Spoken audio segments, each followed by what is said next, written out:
her so bad. I want to boop her so bad. Let's see if she's a nice pig. Boop? No, no, no. Nice pig. No, don't be a mean pig. Be a nice pig.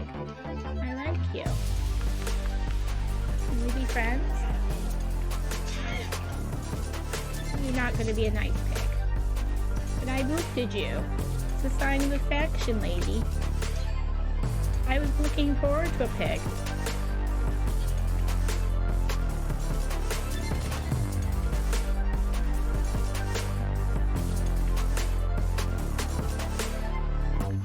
Turn all humans into snowballs. Flip a call.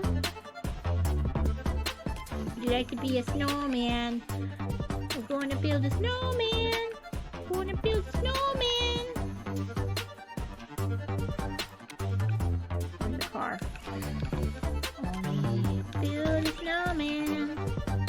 Gotta build a snowman. Would you like to build a snowman? Look at him go. Ooh, ooh, ha ha! I am heroes! Would you like to build a snowman, sir? Sir, I think you need to be a snowman. Okay, they're all snowballs. Oh my god, little mittens! Oh my goodness, little mittens.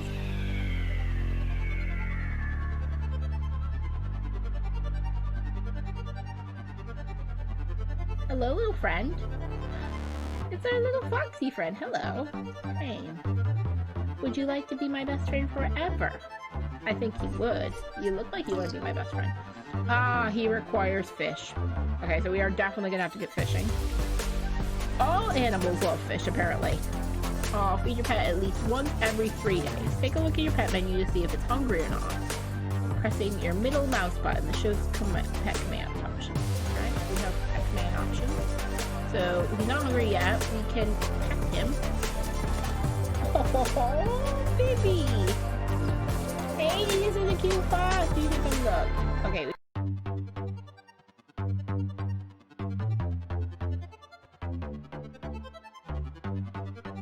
Me, miss, there has been a crime that's been committed. Wildlife Rescue League business. I will never stay out of trouble, madam. I am the trouble. Where to go now? Tell me where he is. What did he say to you? He can't have any paella. He doesn't deserve it. He's a horrible person. Ice cream shop, huh? Ice cream shop, huh? What do you think this is? You can't have your ice cream before your paella?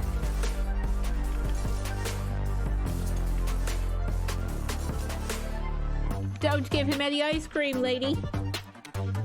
Say no to our petition that goes for ice cream? How...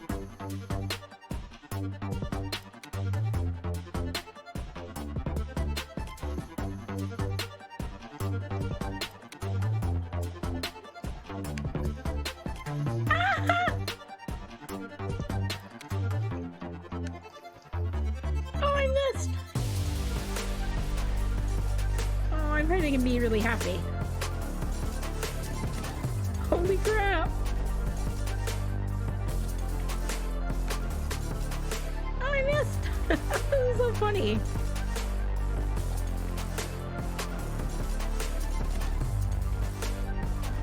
I'm gonna explode if I don't hit him! Oh, I got real wet!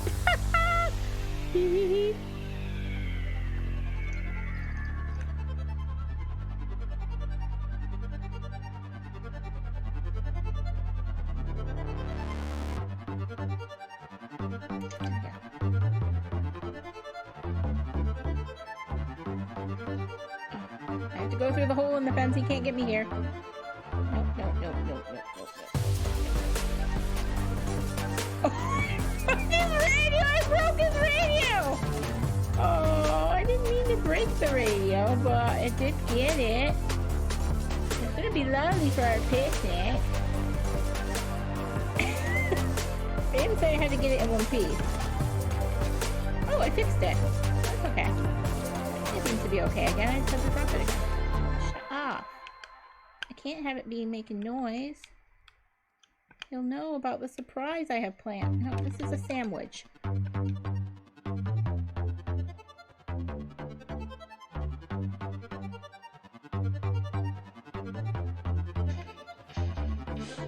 Am I invisible enough?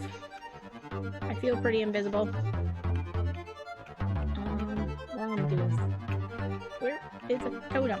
Where is a totem? Where is a totem? Where is a totem?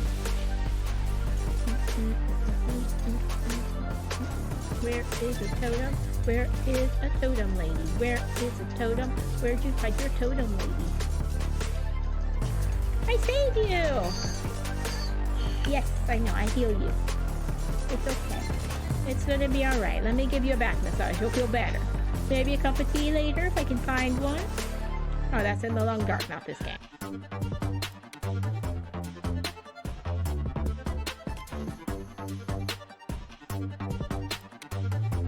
Oh, I have to give it to people. I can't do anything in the house. I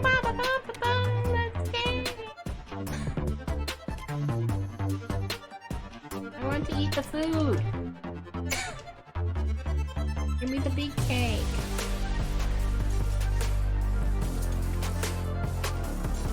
Oh, oh, oh. I know what I can do. Whee!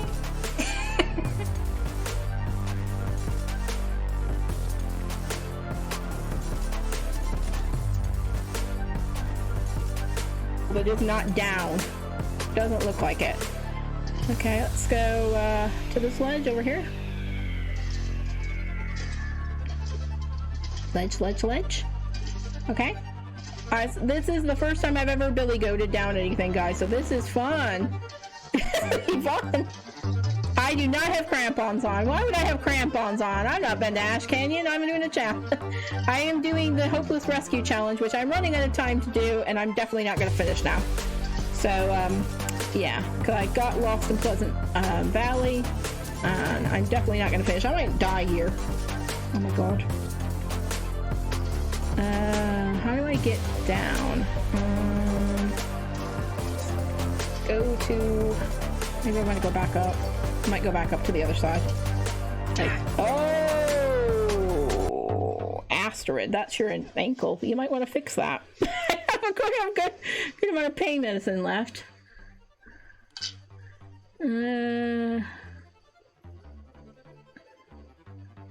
I'll leave her with the pain.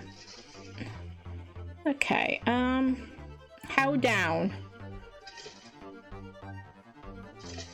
Oh god, god, god, shit, shit, shit, shit, shit, don't fall! Okay, I'm running out of places. Yeah, it is very carefully. I'm gonna go over to that little bit over here. Ooh, drop. Yay! Okay, we're about halfway. That's not too bad. Okay. I would love a rope right now. Love a rope. Do you think that way or this way? I kind of think that way might be better because there's snow is more cushiony. Trying to look. I'm gonna go this side. Actually, it's much farther down though, isn't it? I might not survive that. Guess I could try and do that, and that. Yeah, let's try that. Oh, crap. At least we have lots of pain medicine. Down you go. Into the crevice. I mean, that's a nice crevice you got there. Okay.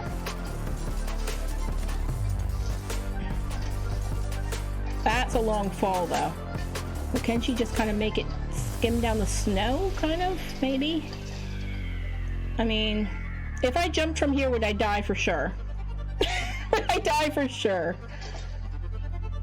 Oh! Oh! Oh! Oh my god! Hi everybody, welcome to the stream. I think I'm okay. Today we're going to be playing a bit of a new dating sim called Hooked on You. We know that we love Dead by Daylight, and I can't believe they made a dating sim, and it looks hilarious. It looks like a cross between Dead by Daylight and Dream Daddy, which I love so much. Hi, Helen. Welcome in. Thank you for the boops and the host. Yeah. We are going to go seduce us a killer. Hopefully. I mean, I don't think they look too bad, actually. Except for Trapper. I'm not a fan of Trapper. But Wraith looks pretty good. Spirit looks great. Huntress looks amazing. Yeah, it all looks very cool. Our baby's official, Helen! 9 months! Amazing. Thank you, Helen. Just subscribed. Aw, thank you, honey. Scholar. I think you've already got a thing yet, dear. Here. Helen, watch your Spanish Butsu fan game magic. Game magic. We will do a spin for Helen. Yes, you have a post-it up there, so I'm not going to move your post-it. I really got to sneeze. Why do I always have to sneeze while I'm on stream? I know, 9 months. It's a long time. Nearly been with you as long as I've been with Chris. Ooh, jokes. Okay. Get the joke book out. Get our dad joke book out. I saw that you were playing it. I played a little bit myself just to kind of make sure it was going to work okay. I just played for like 5 minutes.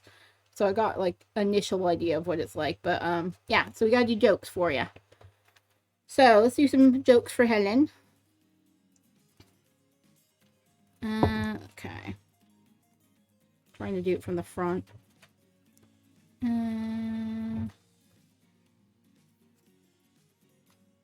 Okay. Why do scuba divers fall backwards into the water? Because if they fell forward, they'd still be in the boat. Great. What do you call a snobbish criminal walking down the stairs? Condescending. These are great jokes. A bossy man goes into a bar. He orders everyone around. Cute. Someone stole the toilet seat at the police station. Investigators have nothing to go on. True. If I got 50 cents for every failed math exam, I'd have £7.20 now. I like that one. What concert can you visit for 45 cents? 50 cents plus Nickelback. Yeah, it's a more British joke, really. I'll do one more page. eBay is so useless. I tried to look up lighters and all they had was 12,735 matches.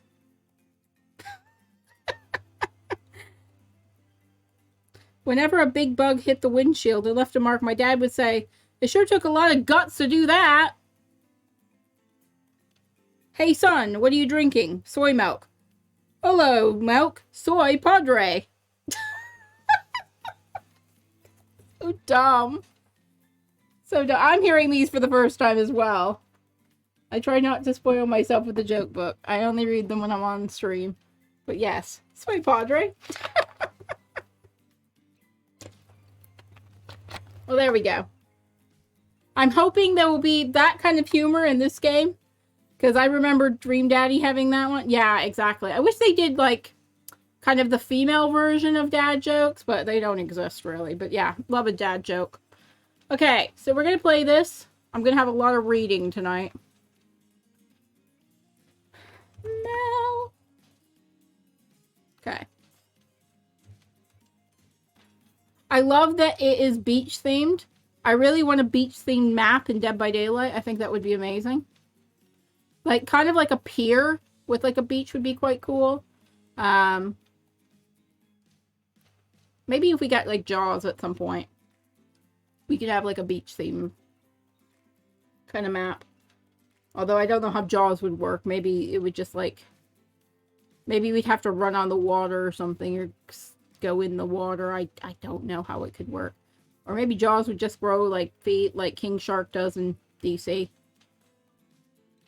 Either way, you'd always like have like a killer surfer or something like that. That would be your alternative. Come on, game. Takes a while to load. It did this earlier as well. Seems like it takes a while to just insert your name into the game. Do I wanna... Hold on, let me just turn up the settings a little bit. Okay. Thought the nightclub map would have been cool. I know! Or like an actual Korea map. That would have also been cool. But we get nothing. We get nothing. I always thought a butt club map would have been butted cool for Trickster. I mean, a butt club map, if you want it butt spot, we could make it happen, I'm sure. Cough, cough, cough. I wake up on the beach, soaking wet, salt water stinging the inside of your throat as if you'd nearly drowned. Water falls through your mouth as you open it and gasp for air. You have no memory of how you got there. In fact, you can only remember your own name, not where you came from or a single fact about your life. What you know is, despite the outrageous beauty of the landscape around you, you feel incredibly sick to your stomach. Cough, cough. Wow, really went down the wrong pipe, huh? You need a minute, or can I go on? Because I can give you a minute. We got plenty of time. Endless time, really. An eternity, if you catch my drift. Whoa, not now, Ocean. Sorry, Mel. Go on. Okay, then... As I was... Cough, cough. As I was saying... You looked out, your feet ankle deep in the crystal blue water of a newly arrived wave. As the water recedes back in the ocean, it revealed a grotesque discovery. Ew! A decomposing face stares up from you beneath the sand. All you can do is vomit and scream dark bile, bugs and worms and other ick. The questions race through your mind. Where are you? How did you get here? Who is behind this incredibly charming and well-spoken voice in your head? However, the answers don't come easy. Your mind is completely blank. What will you do? Run, close my eyes, or dig up that face? I think the obvious answer is to run away from it. You turn away from the wretched sight and begin to run, but the beach is endless. Despite how far you run, you get nowhere. Exhausted, you stop and look behind you. Your footsteps are erased by the soft blue waves. You turn inland. Considering your lack of options, you've got no choice but to walk into the brush. However, the beauty of the beach is not shared by the darkness of the palmy woods before you. There's nothing inviting about the shadowy forest. Terror freezes you in your steps. Let's not go in the forest. Why are you trying to run away? This is paradise. You're here to enjoy yourself, don't you know? Have a little bit of fun. Take charge of your own experience. Well, that sure was weird, that voice again. Do oceans normally talk? Your memory isn't right, but you're pretty sure you remember learning as a child that oceans do not speak directly to people in spooky terms. Unless you're Moana. Then the ocean speak to you. Your mind doesn't have a chance to linger any longer in the current situation as you feel something soft bump into your foot. Nearly got Wilson's face on it. When you look down, you find a volleyball sitting in the sand next to you. You stare at it, frozen. A voice calls from behind you. Little help, please. I'm not going to do voices throughout the whole thing. I don't think that's how Huntress would sound either. You turn around and see what's waiting for you. Your jaw is just about to hit the ground. I mean, Huntress does look good. Look at them arms. Them arms are nice. Wraith looks okay. Spirit looks amazing. Except for her, like, nails are scary. And Trapper just looks meh. Bunny Mama. 4 gorgeous monsters stand halfway between you and a well-tended volleyball court. Each of them oozes with undead energy and magical aura reaching out and penetrating you via your eyes. Your heart begins to race. Curiosity, fear, desire. You can't help but stare at them casually dressed. As you call them killers, I don't know, to be judgmental, but the energy they put out there. So many competing feelings rushing through your mind at once, you are completely paralyzed. Hello? There are weird days, and then there's this, and all you can do is look down at the ball and back up to the monstrous lineup, and of course, literal monsters. Sexy-ass monsters, though. Sexy-ass monsters. What do you do? Toss it back, kick it back, say no thanks, say nothing, do nothing. I'm assuming they're playing volleyball, so you wouldn't really kick it.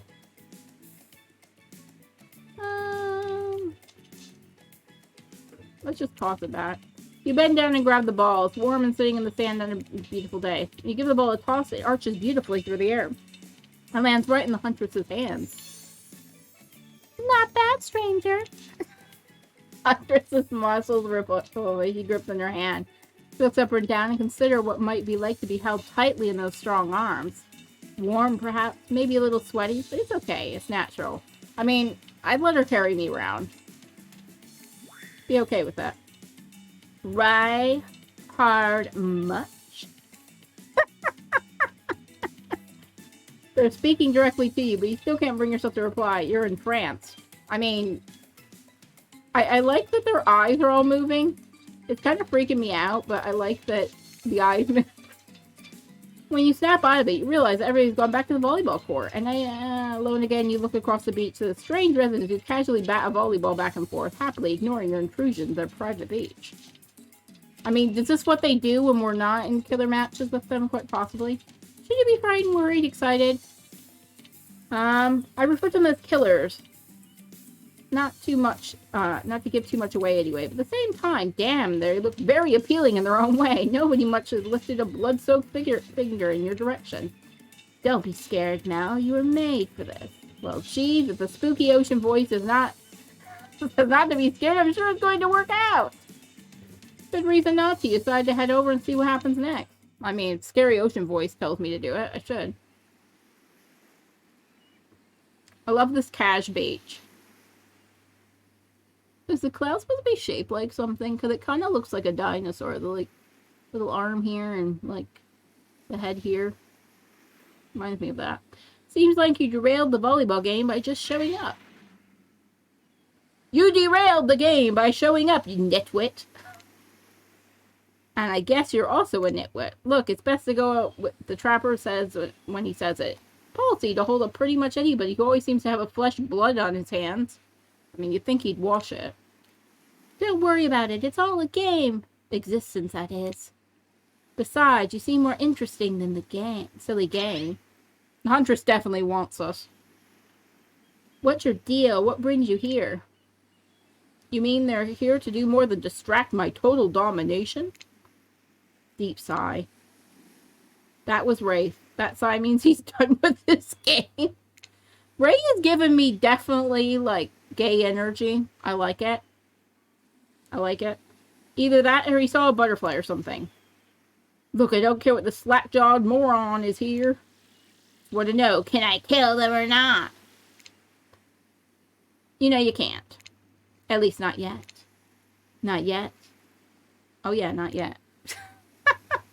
Hey Mal, you want to know say something? Oh, actually, man, there's plenty of time for that soon enough. Right now, Group has some questions for you. Be warned, answer quickly and answer well. Actually, this reminds me more of the KFC game than it does actually Dream Daddy, now thinking about it.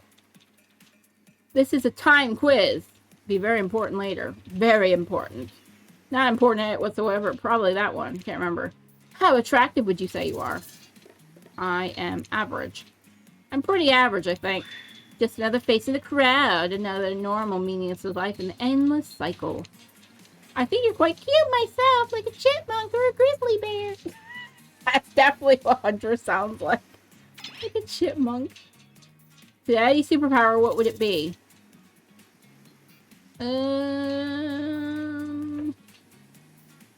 Visibility, flight, or super strength. Well, Spirit can fly. None of these are Trapper. I mean, I guess Trapper's got super strength as well. I guess super strength. Super strength would be cool. Strength is all about muscles. True strength is up the air. You expect Trapper to point his head, but instead he taps one of his bulging shoulders. Specifically, in these muscles, nobody gives a shit about your calves.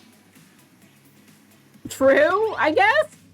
What was your best subject in school? History. History. Nice. It's important to know what came before. Now, they're doomed to repeat humanity's mistakes. I mean, we will anyways, but still. What's your favorite animal? Definitely cat. I knew what they were going to say before. What? Why is everybody looking at me? Just think I'm a typical cute goth girl. I have to have some specific love of all things cat, and more specifically, black cats. Well, I do, but you can all go to hell anyway. What's your favorite color? Why would I pick 3-day-old corpse? That sounds horrible. Blue, I guess? Glue isn't good for productivity. Makes people want to be lazy. What's your dream job? I mean, that's not very many choices. Not working would be good. If we get to do what we really want, why not work at all?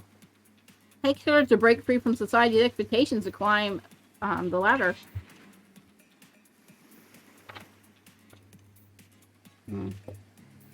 Why does the trapper think that Spirit's lazy? I don't understand those. Oh god, he's a boomer! Trapper's a boomer! Unless she could spin laziness into some kind of grand crusade, these damn millennials. Probably doesn't even know what a millennial is. Best flavor of ice cream. Vanilla, chocolate, or horse flesh. Are you talking about Maurice? Do you hurt Maurice? Better not hurt Maurice. Chocolate. My favorite flavor is pain. That's not a flavor, dude. Same. Same here. Mine is vanilla swirled with pain. I think mint chocolate chip is the greatest flavor I can see, but enough about ice cream. Am I right? Hold on a second, that reminds me. Am I right? Always is the lesson you should learn before we get too much further. What do you say? Survive, pick mint chocolate chip. We're teaching lessons now, narrator? You rascal. Kill or be killed is the rule of the island, even for faceless voices. Tell me, what flavor of ice cream? Mint chocolate chip, I guess. So obedient. I think you're gonna do just fine. I'm worried now. Anyhow, now they know so much about you. Sure, the group wants to start getting to know them. I'm Trapper. I pretty much run around things around here. I'm the smartest, richest, and strongest person on this whole island. Have you seen huntresses like Muscles? She could take you. I don't like losers. If you want to know what a loser is, say hello to Wraith. The Wraith is supposed to be a nerd. I'm Wraith. I'm nothing like anyone else. I like nice people and loathe big dumb idiots. Hey, what's up? I'm Spirit. I don't like most things. I don't really hate most things either. It's not worth my time. But the things I do hate, I really hate, you know. Like the Trapper, I'm guessing.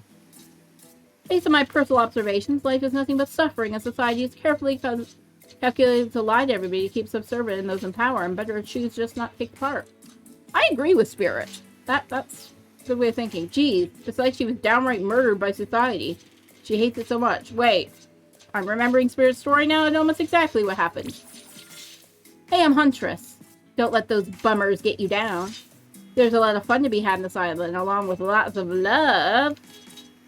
There it is. If you know what I mean. Grow up. Grow a body.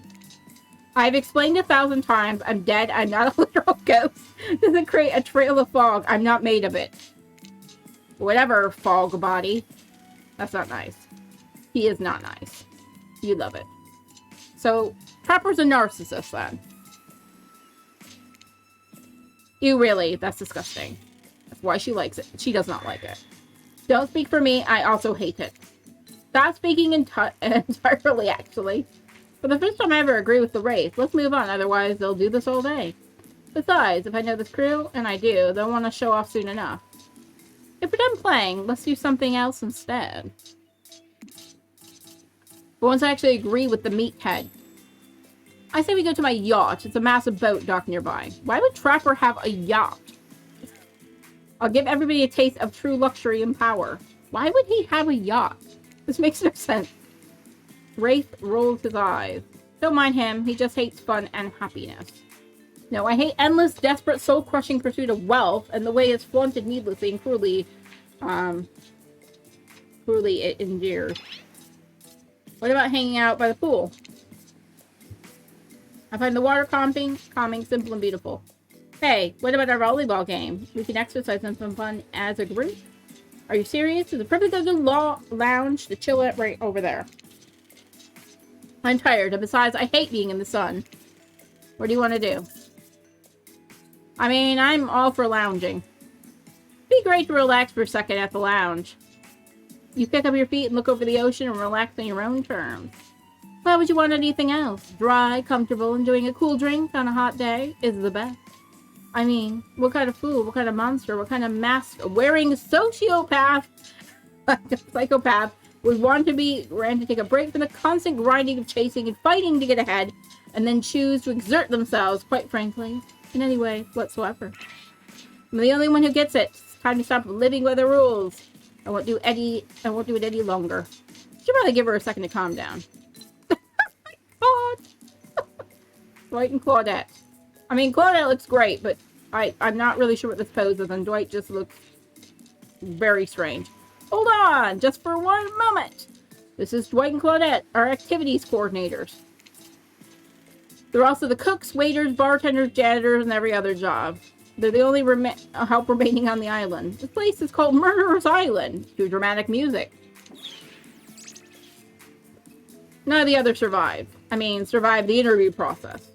Hence why we shall henceforth refer to them as survivors with a capital S. These two have worked here for a long time. It's a very long, I don't actually know how long it's been. Sorry, anyway, I should probably let Dwight and Claudette do their mandated job. They sure look happy, but they're vibrating with nervous energy, so it doesn't give me creeps. We will now escort the group to the venue of your choosing. However, in the future, I recommend waiting for us to present you with options. Whenever possible, just run off with various activities unsupervised. You don't have much autonomy around here. At least you can do is allow us to do our job. Most you can do is help us get off this... Oh. I gotta save them. What? Yes, pardon me. Please follow us. Hey, narrator. Yeah, something I can help you with. Those two, Claude and Dwight. Did they start to mention something about wanting to escape? Is escape the option? Should I try to escape? I think we should try and escape. Sounds good. I think we should escape. Let's find some generators. Although I don't know where we find generators on this island, but I'm sure there are generators on this island. Maybe a bit of solar power generators rather than normal generators. Escape them? No. You're mistaken. I think they want to escape, though. Seems like Dwight was asking for help to get off the island, though. All right, yeah, that's true, he is. But I meant he wanted to go into the other vacation island getaway, a couple miles south of here. There's much fancier accommodations in this island. One of those big corporate outfits. Quite exclusive, where all the famous celebrities hang out. It's quite luxurious, doesn't quite have the charm this island has, though. Trust me. You wouldn't want to go there. All the money comes from a lot of restrictions. I mean, we wouldn't be on Murder Island, though. This is where you belong for now. Off you go. It's time for activity on this island. Your decisions matter mostly when you agree with them. Not like in other islands. What shall it be? Well, I thought we were going to the lounge. That's what we decided on. You have to fix the margarita machines. Possibly. I mean, could do it. Finally, freedom from the preposterous premise that the four of us would be engaged in some sort of thrilling 2-on-2 volleyball match. Spirit looks at you from beneath her gigantic sun hat. She takes a corporeal tone. I don't know whose idea was in the first place, but I hate them. I feel like I could do this as a cosplay. This would be a cute cosplay. I'm trying to feign the spirit sprained ankle, but everybody always knows I technically float above the ground, so nobody believed I was putting on pressure on my joints in the first place.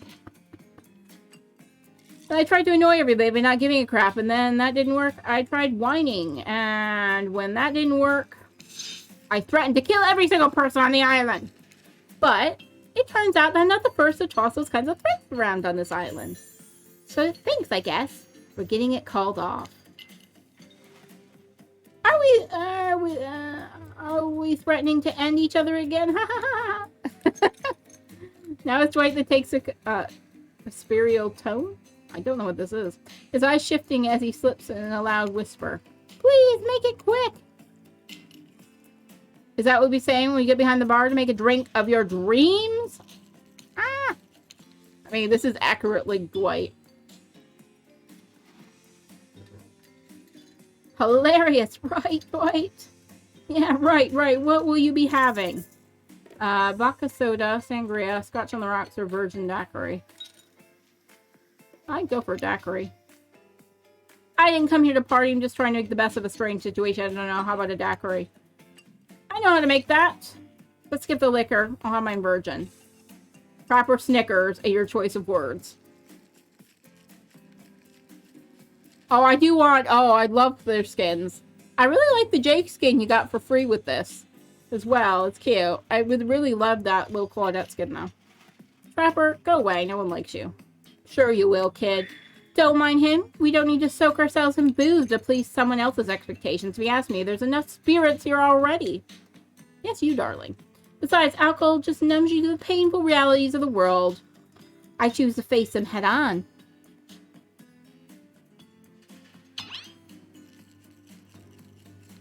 You'll never do something like, I don't know, hide from all that behind a large hat or anything. She's trying to stay out of the sun so she doesn't ruin her skin. Unlike you. Please allow me to ignore any fashion advice from a man wearing a doll's face as a mask. It's not a doll's face, jerk. Since we have fulfilled your request, it's time for you to return the favor. Should have known there'd be a catch. What is this pose they're doing? Icebreaker time. I swear, I had known they'd pull this kind of Fox enthusiasm community building crap. I would have suggested we attempt to walk to the lowest point of the ocean before I set foot in this bar.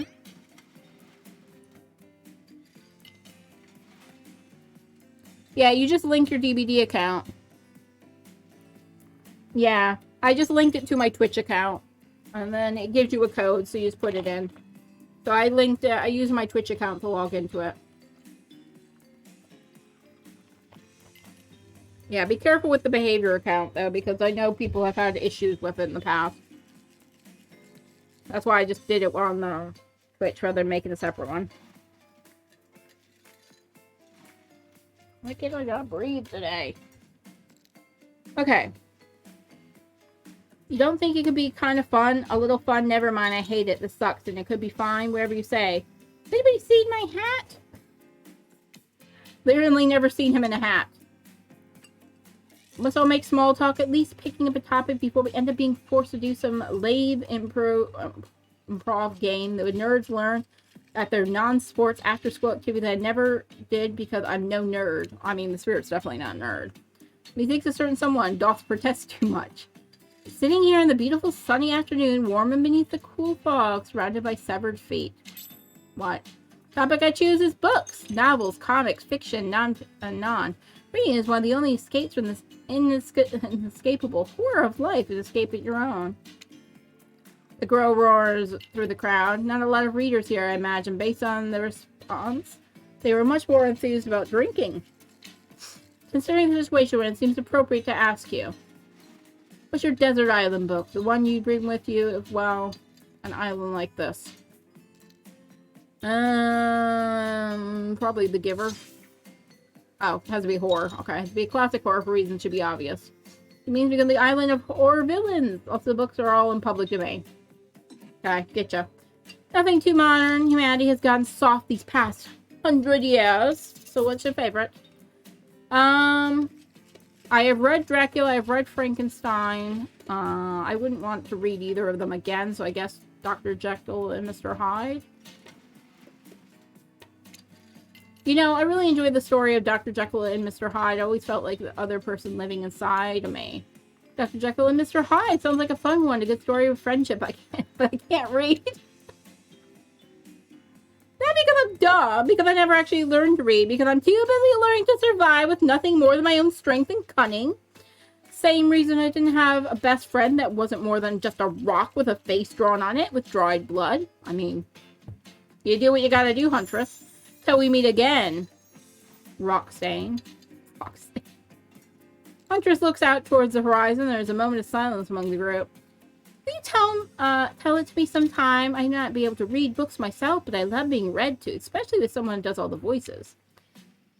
It's really not a story about friendship exactly, but who cares? Of course I'll tell it to you. It's quite a thrilling tale. I mean, I'll read to Huntress. That's fine. Not just anybody can pull off the quality narration all the time. Take it from me. You don't even need to read. You could just make it up and it'd still be fun. I mean, the Huntress just seems very easy to please. Sometimes when I find myself in an abandoned house, I like to look at the photos of the wall and come up with little stories to go with the pictures. It's a fun game we could play together. Abandoned house? Why are they abandoned? Because she killed them all. Huntress giggles and gives you a playful wink. I don't know! Usually when I find folks who abandoned them, they're not in the mood to tell me much. I feel like Huntress is a little bit ditzy. Enough about the old stories that belong to someone else. I think it's time to make up a new story of our own. Besides, you know what's going on. The Huntress is waving an empty vodka bottle in the air and devilishly twinkle in her half-mask covered eye. Might I suggest something a little naughty? Get in a circle and spin this bad boy. Trickster! Great idea. Why is Trickster here? Trickster, it's a bit late to introduce a new character. I thought there was the one who gets to make the rules, so I'm not sure who I'm asking. But I wasn't ready for this. I mean, he looks great. I like the purple hair. Well, hello. And who is this new fan in the waiting? Beat it, hack. Of course, Trapper is jealous. I don't know the harm inviting one more person to join the circle in our game. Oh, I can't stay. I was just saying it's a great idea while I'm teasing the secret Trickster ending. I've got much better things to be doing out here. I'm famous. Fiddle-oo. The rules are simple. First you spin, then you swap. So that's it. Let's be clear, it ain't no peep show. We're here to have a good time in a classy way. I'll make us what happens in view of public eye. Real romantic like. Yes, romance is the goal, and we wait here in complete silence to try and listen in and use our imagination when you make it on the other side of the bar, but not watching. Like adults, romantic and well-adjusted adults. I don't think Trapper is a well-adjusted adult. Grip the bottle in your hand and put your fate in the hands of the empty bottled gods. The minigame consists of 2 parts. On the top, a pointer which rotates in clockwise direction. At the bottom, a target you're going to be pointing at. Here's the upcoming minigame, the special minigame. Perfect for less coordinated because there's no winning or losing. Well, not technically. Whatever the pointer stops, it's your result. You let it stop where you want to, it's a bit like losing, but no one has to know if you don't tell them. Sure. Ready. Here we go. Spin the bottle and see who's gonna smooch. Can I pick? If I click on into it. No. Nah. Hooray! You two are meant to be. Psych! You actually have to spin multiple times to get your real result. First, get 3 times as your true match. Hardcore spin the bottle. Okay.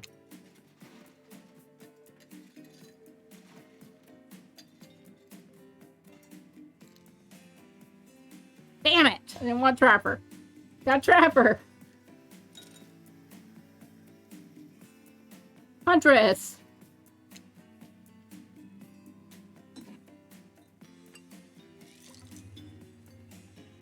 Oh, one of each. Wraith again. Huntress is so cute in this little anime style. Oh, Spirit. Spirit looks like a witch in this. Huntress! Oh my god, I'm gonna end up with all of them again. Oh, we got Huntress finally! Yes. Huntress is my true match. That's fine with me. This morning you were waking up a strange beast surrounded by strangers with murderous intent. Now you're looking across a beach towel at Huntress. Lust in her eyes, sweat glistening on her skin.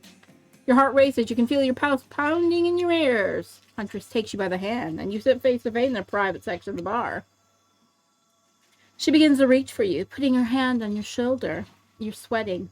And not in the sexy way she is. You're sweating in a gross way you'd sweat in the interview for a job you're not even remotely qualified for. You don't know what to do. If you try and lock lips in this state, you might gross her out so completely that she'll be able to look at you romantically again. Huntress, we. I'm sorry, but I can't kiss you right now. What? You relieved? Maybe it hurts a little. It's not you, well it is. But in a good way. I think it's great, maybe too great. I don't trust easily. I'm afraid it might mean to connect with you so early. It's not that I don't want to. I just don't think it's the right thing to do right now. I understand. Amazing.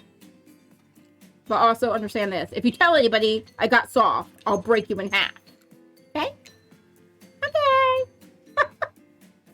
I'll tell them you almost chewed my whole face clean off. Ooh, I like that. I hate to break up such a passionate moment. We only assume it was a passion because we never spy on you constantly while you stay on this island. But dinner is being served right away. Must insist you join us. I hope we're not, like, eating other survivors. We don't want you to die of starvation. When there are so many more interesting ways to die for them.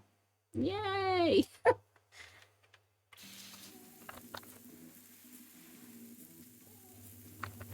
See, like the next activity is mealtime. How quaint! You're expecting what? Capture the flag? Do you know how complicated it is to run a game like that? Much more so than sitting and talking. You arrive at the cookout area to find an assortment of picnic tables scattered around. You were expecting some kind of grand hall with a huge buffet table. It ain't some prestigious fancy epic like you find in cable. White and Claudette usher you to your seat, and there's very limited seating directly around you. And oh great, terrific. It seems like everyone sits next to you. Of course they do. And better is that they don't want to sit next to other certain people either. To start, no one wants to sit next to Trapper. Well, duh. Meanwhile, he refuses to sit next to Wraith or Trickster. Oh, Trickster's back. Oh yeah, Trickster's here. Surprise, well, they don't call him Unexpector. I'm not even nervous around crowds or killers. The whole shit just gets flustered. Why is he wearing like flip-flops? Hey you, you're looking good now. Real good. We literally can't let Huntress and Trapper sit together. No, seriously, their arms are too big. They can't fit the table if they sit side by side. Look at that. I can't fit everybody and scream at the same time. I think it is an error, but it's not. It's completely intentional. We listen to you. Every error you think is a choice. Got that? Okay, Dwight and Claudette are directing traffic. You sit on one side, the rest of them will sit opposite you. Hunter and Trapper can sit at the ends of the enormous sexy arms. Now everybody seated, we can begin dinner.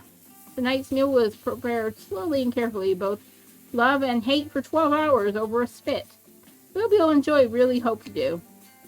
But hey, don't actually tell us what you're serving. What are we eating? It's meat. Seasoned with a specific number of herbs and spices we can't divulge. My favorite!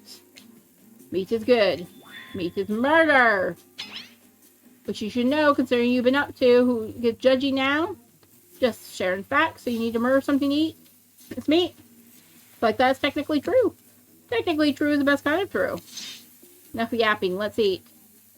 Mel, you thinking what we're thinking? We're gonna be that person on the spit, right? Or several parts of overlapping people? Yeah, that's what I assumed. I've seen many pigs wearing palm leaf button-down prints, you know. When you look closely at the spit, you can spot definitely appears to be scraps of fabric. Cannibalism. Think I might be sick. Is there anything else to eat? Took 12 hours. Literally everything on this island. Actually, there's one thing you're not doing today. You're not carving up this delectable meal. Right for a change, because I am with my broad axe. Perfect tool for easily chopping anything. First, who says twine? Sometimes I swear it's like you're from a completely different historical area. And I'm my cleaver, fast and powerful and clean. It's easy to clean when the meat is cooked. No blood. You two are ridiculous bicep swinging contests. Enough. Grow up. Obviously, my Gorbish katana is the only option. Hell, it is. I'll show you both katana and send you actual hell if you like it. Please stop. I hate when you two fight or even talk when you look at each other in the eye. I'll do it. I have the skull of Azeroth. Great. Instead of slicing up, you're going to club it to a second death. Hey, Mal. No, this isn't what you want to eat, but hurry up and volunteer the carve. Felix. Felix!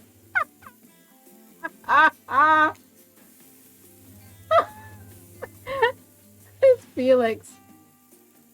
I know. A pool noodle. That's adorable. This will go on for 72 hours. No hyperbole. They once argued over the most effective weapons for 72 hours straight. Buttlicks. Buttlicks. Buttlicks. Butt-bot. I mean, beautiful butt-bot. Doesn't matter which one does it. When they're done, it'll make even longer cleaning their weapons. All will explain the value of maintaining your tools. Despite a bunch of cold-blooded killers, for some reason they're always terrified of... hey, why don't you just let me carve up dinner? I wouldn't do it. Splendid idea. For it to get cold. We hated when it got cold. Here's a machete, freshly sharpened. Mini game consists of 2 parts. Okay, so we're doing this. Okay. I don't want to carve up Felix. I think it's a bit wrong. Or buttlicks, in this case.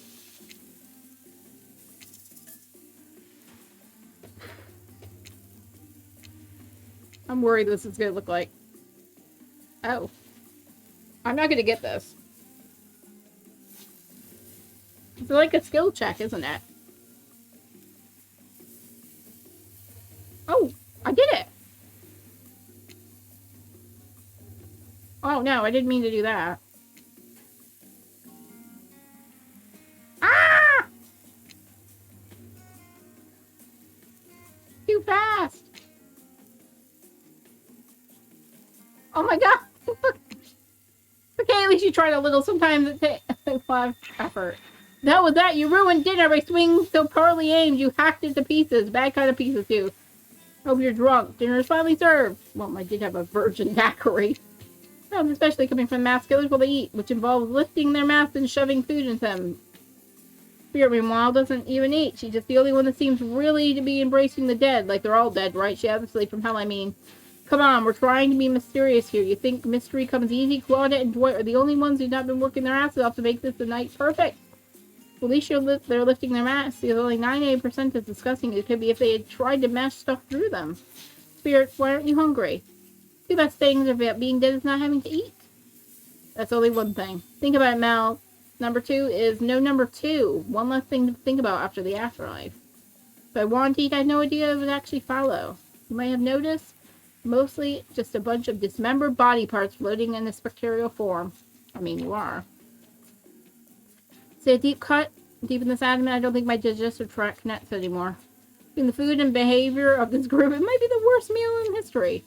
Even worse meal that they're staring at you and you're not eating. They don't like that. They think you want an explanation. What do you want to tell them? Look at that seagull! Wow, I've never seen a seagull so big! I haven't. That's incredible! Lame misdirect. Look over there! You're right, Mel. Pretty lame. Own who you are. Never compromise. Didn't you wash up on this island with no memory of who you are and how you got there? Am I a killer?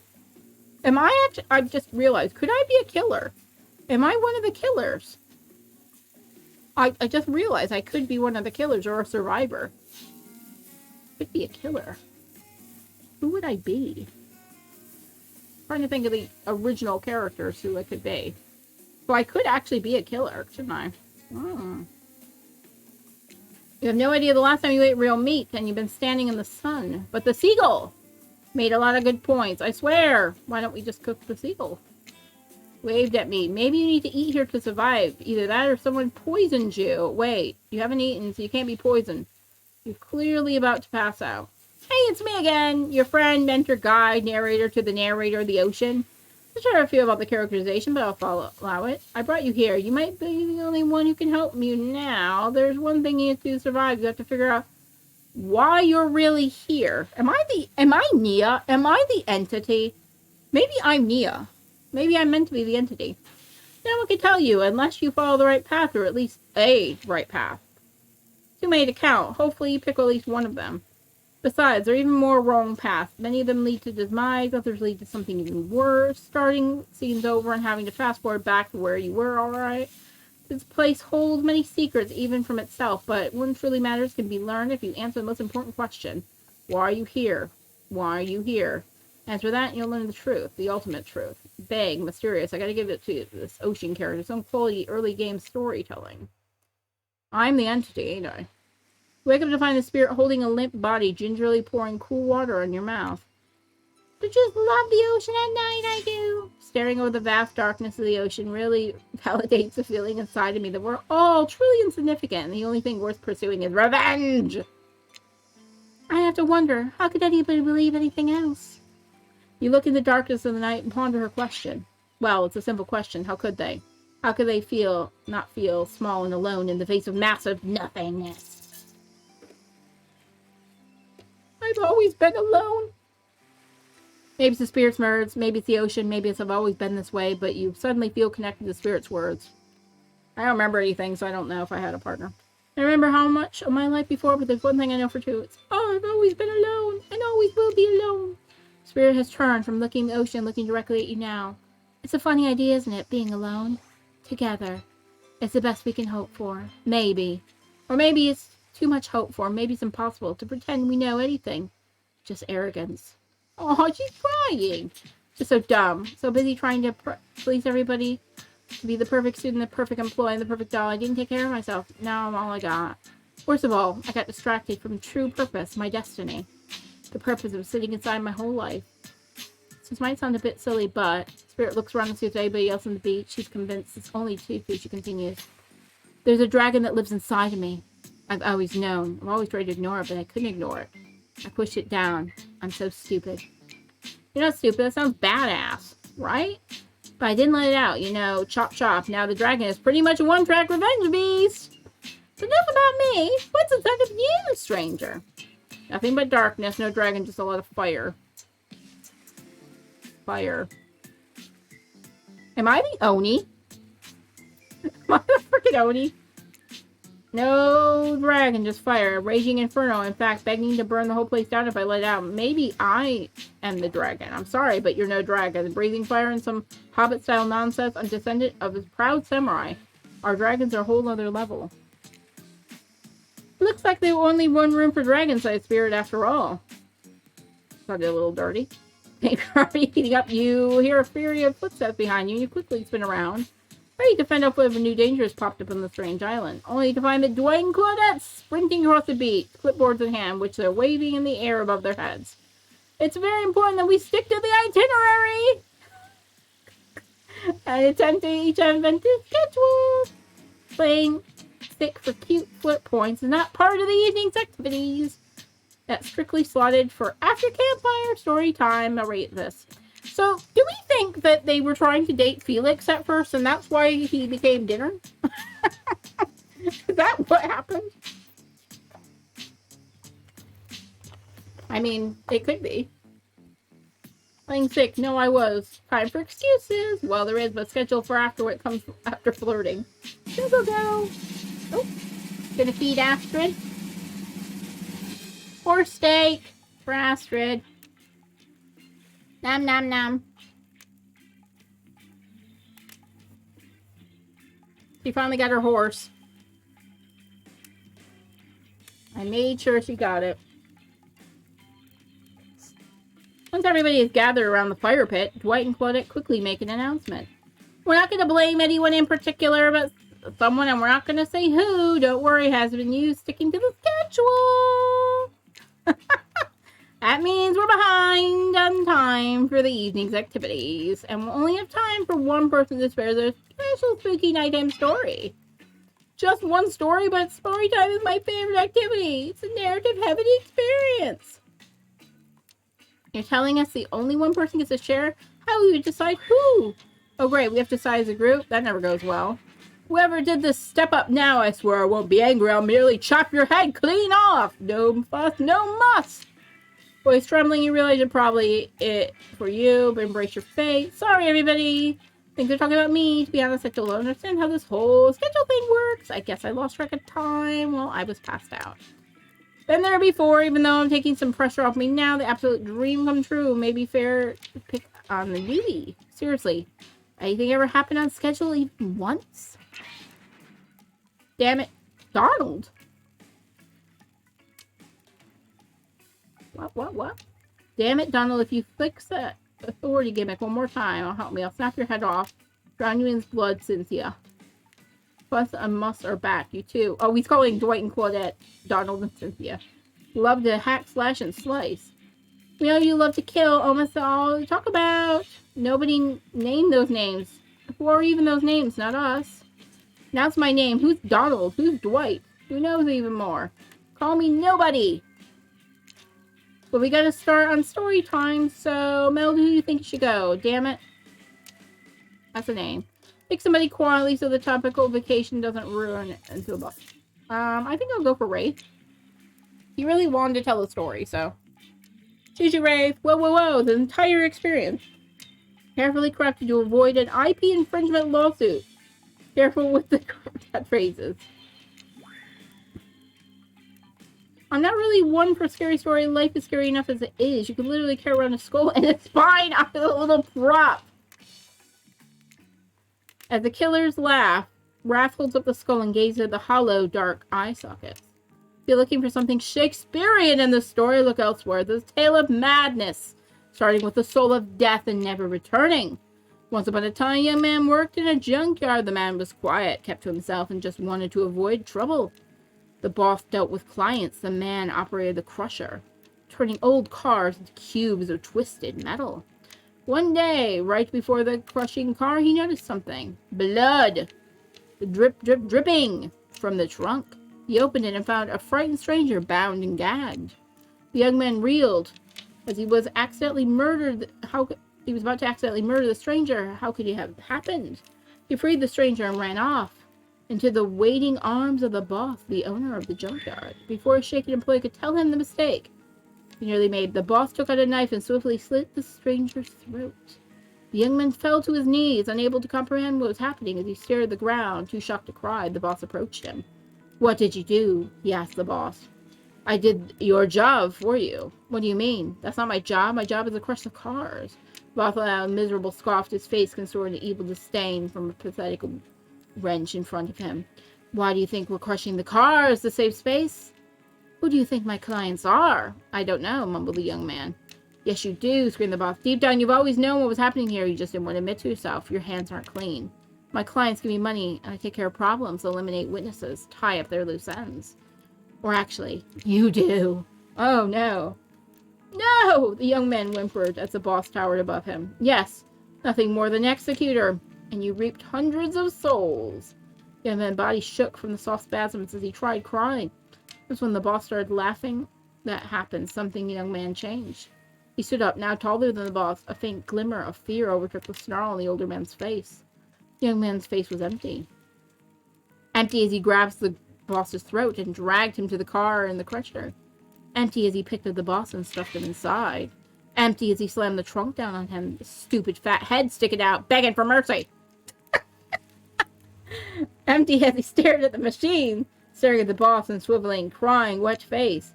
Empty as he grabbed the boss's head, dug his fingers in further, piercing the skin. Empty as he squeezed and pulled. Empty as he heard bones popping and snapping. When the boss's head, still attached to his spine, pulled clearly off his disgusting sack of body, he smiled. Yay! Ray stared back at his eye sockets of the skull. Doesn't matter how good you are, how innocent, how kind, how full of love you once were. When you look in the eyes of evil, you're sure to go mad. The awkward silence followed upon the room. Until... Make a joke! Hey, you said no Shakespeare. I'm pretty sure that was Romeo and Juliet. Sounds a lot like it.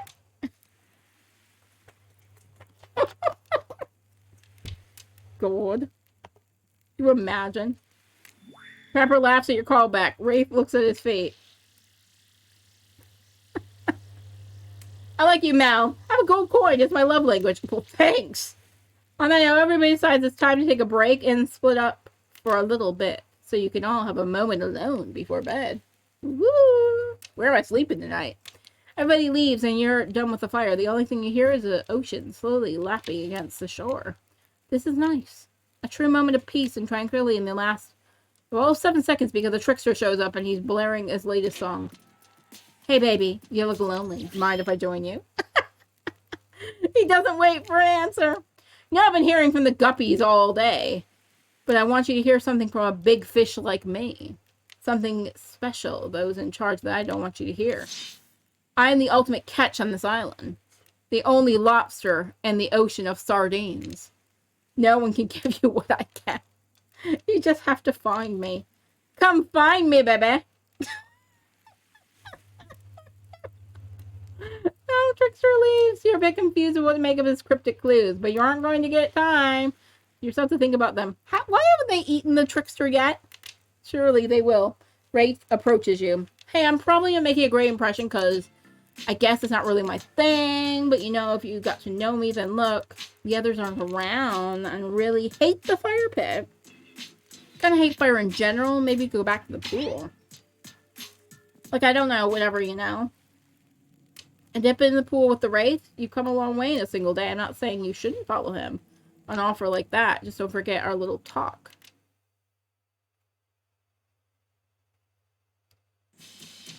You and the storyteller friend slip in the water. It's just the right temperature for an evening dip. Plus, some jealous shark comes along and manages to jump from the ocean to the pool. You're pretty sure you know the killer companion could handle it. Hey, do you remember my story? You mean the one you told a few minutes ago? Yeah. Yeah. You mean, like, what did you think of the young man in the story? Do you think he's weird?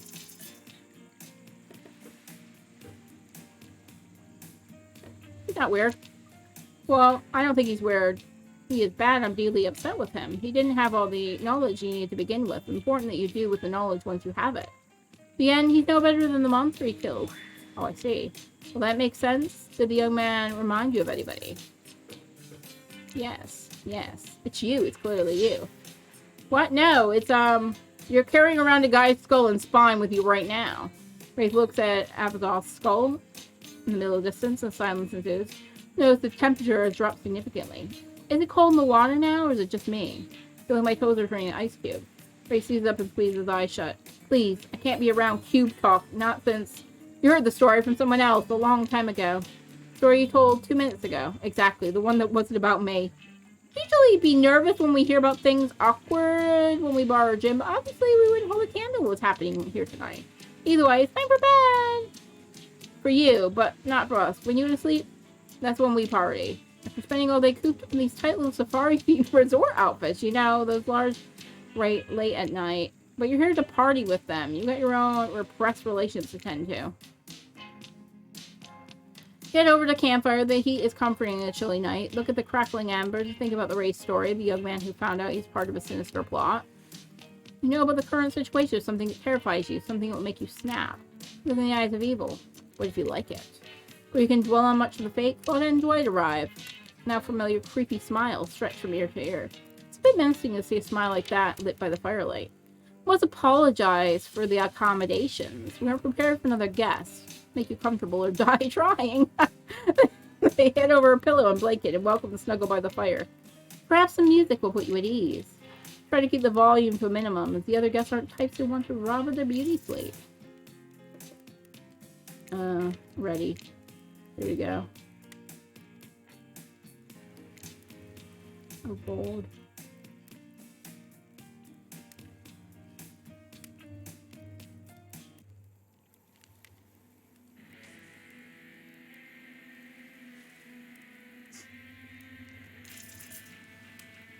I'm okay with this music.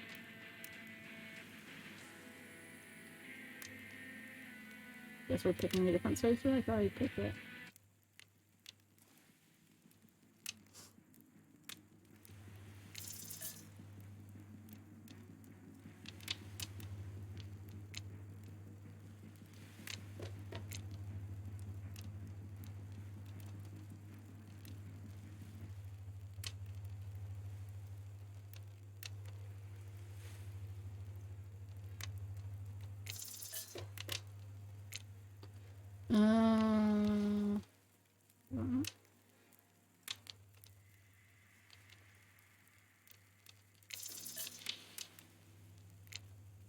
They all like the same station.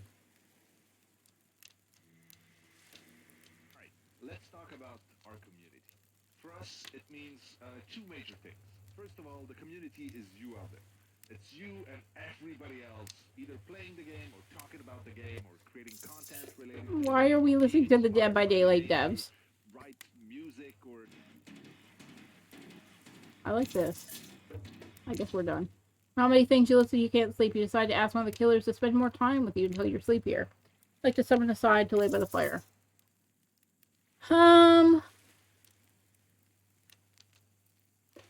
Give Spirit a chance. Spirit, are you around? I'm wondering if you could get a little company. Your secret for falling asleep when he's feeling restless. I could listen to flute music, dab on some essential oils, and steam my pores. Really? What, even the dead like to relax. I don't really have any of those things around. Of course she does. Spirit reaches out and presents you with a unique item. It's a small code carved from bamboo. Guess you can hold this. This is a gift for my mother. I want it back, though. If you lose it, well, you'll get your revenge on me? It's the last thing I do. You finally feel sleepy, except maybe it's some really sleepy feeling. Maybe you're paralyzed. You keep your eyes open, but you can't. Darkness overtakes you. Dark voice from earlier speaks to you again. Still should be spooky, but now you've had a whole day of strange voices in your head, and no one's like unreliably odd.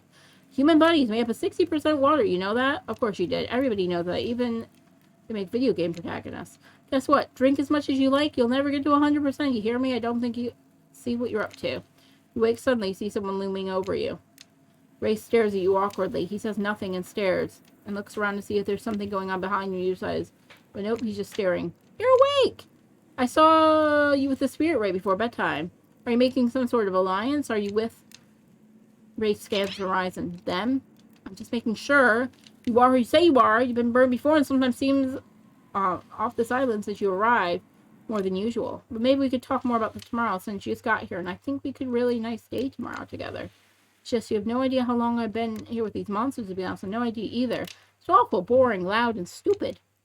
You're different. There's finally someone here at my level, and you're thoughtful, interesting, gentle. I think we could, have some fun. I could show you some cool stuff if you want. If you don't want, it's cool.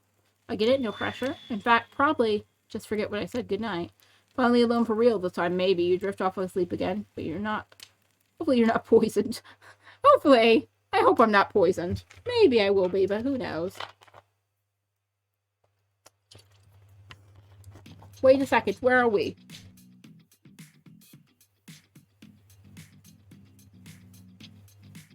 Oh, this isn't. Oh, geez. It's one of those reality show confessional rooms. Contestants talk directly to the camera. I think today went really well. Some of my first interactions with someone who isn't a parent that didn't end up in bloodshed and extremely perishing in my Russian cottage. So I'm counting today as a win, no matter what happens. What do you think of the newcomer? I have to say, attractive, mysterious. Really know many other words since I was raised by my mom in the woods until she was skewed by an elk. I had to wash her entrails off my saffron. Having said the other three should make sure to be on their guard. I don't know who's the newcomer want to spend more time with tomorrow, but I for one will not let my guard down easily. He knows about the others. Ray. I think he knows more than he's laying out about this tape, but I find it hard nut to crack. Meanwhile, Spirit is just screaming all the time. Major bug to kill. And Trapper, of course. What am I again with Trapper? He's buff. Sure, but daddy issues much? Jeez. Look, I don't need anybody. I'm perfectly fine with my own since my mother died. I eat a fine diet of raw deer, bear, and human. I'm fit as a fiddle. Being said, something about this newcomer makes me think he might be missing out on some huge part of the thing called life. This is weird. I don't care enough to kill this person, but anybody else wants, but I don't care enough to stop them. Might just kill Dwight to feel anything again. I don't care. This island's full of people who don't really like me, so what's more? I don't want to get distracted from my plans anyway. I know that everybody thinks of me as a beautiful, cold-blooded monster. I can't help it. Circulation just isn't my thing. I don't choose to be cold. This cute hat and robe. Okay, those are my choice, sure. But someone were to come around and capture my heart, at least this beats being stabbed by it. Besides, if I'm going to get bloody revenge on society, they use me and throw me away, maybe it wouldn't hurt to have a little help. Still alive so far. I don't know how much longer. Your eyes open, your sun's shining. Not a cloud in the sky. You feel great. Totally well rested. You're not even suspicious of the fact that you fell asleep by a campfire and woke up several yards down the beach. Who dragged me? Were you on vacation? Was yesterday nothing more than a strange dream? No, not a dream. You really here for another day. No idea. You're obviously a weirdo. Speaking of weirdos, I see the rest of the gang is hanging out on the beach. It's definitely not a dream. We're all a nightmare just yet, though. At least you make up like a sexy bunch, no? And talk about sexy, here comes Trickster carrying coffee. Hey, Trickster. Morning, beautiful. I thought you might like a nice cup of joe to start this incredible day right. Is it haunted coffee? Trickster seems suspiciously cheerful. I'm sure something nefarious behind his joyful demeanor, though. Everybody knows musicians aren't morning people. I just want to wish you luck. Today is an important one. My only regret, I won't be a bigger part of it. Budgeting issues. So just swamp with the engagements, especially on other islands. Trickster winks at you. And how to reach the other island. How is it? Never mind, he left. Well, at least he brought you a cup of... Wait, no, break that! The hell is it? They don't call him Trickster because he's good on a skateboard. Definitely didn't get that name because he brings people drinks so they can have a good morning. Certainly not coffee. Don't want anybody actually casually poisoning and imprisoning and torturing you yet. It's supposed to be a tropical paradise, the type of place you give 5 out of 5, 10 out of 10, 2 thumbs up review, not internal prison of pain.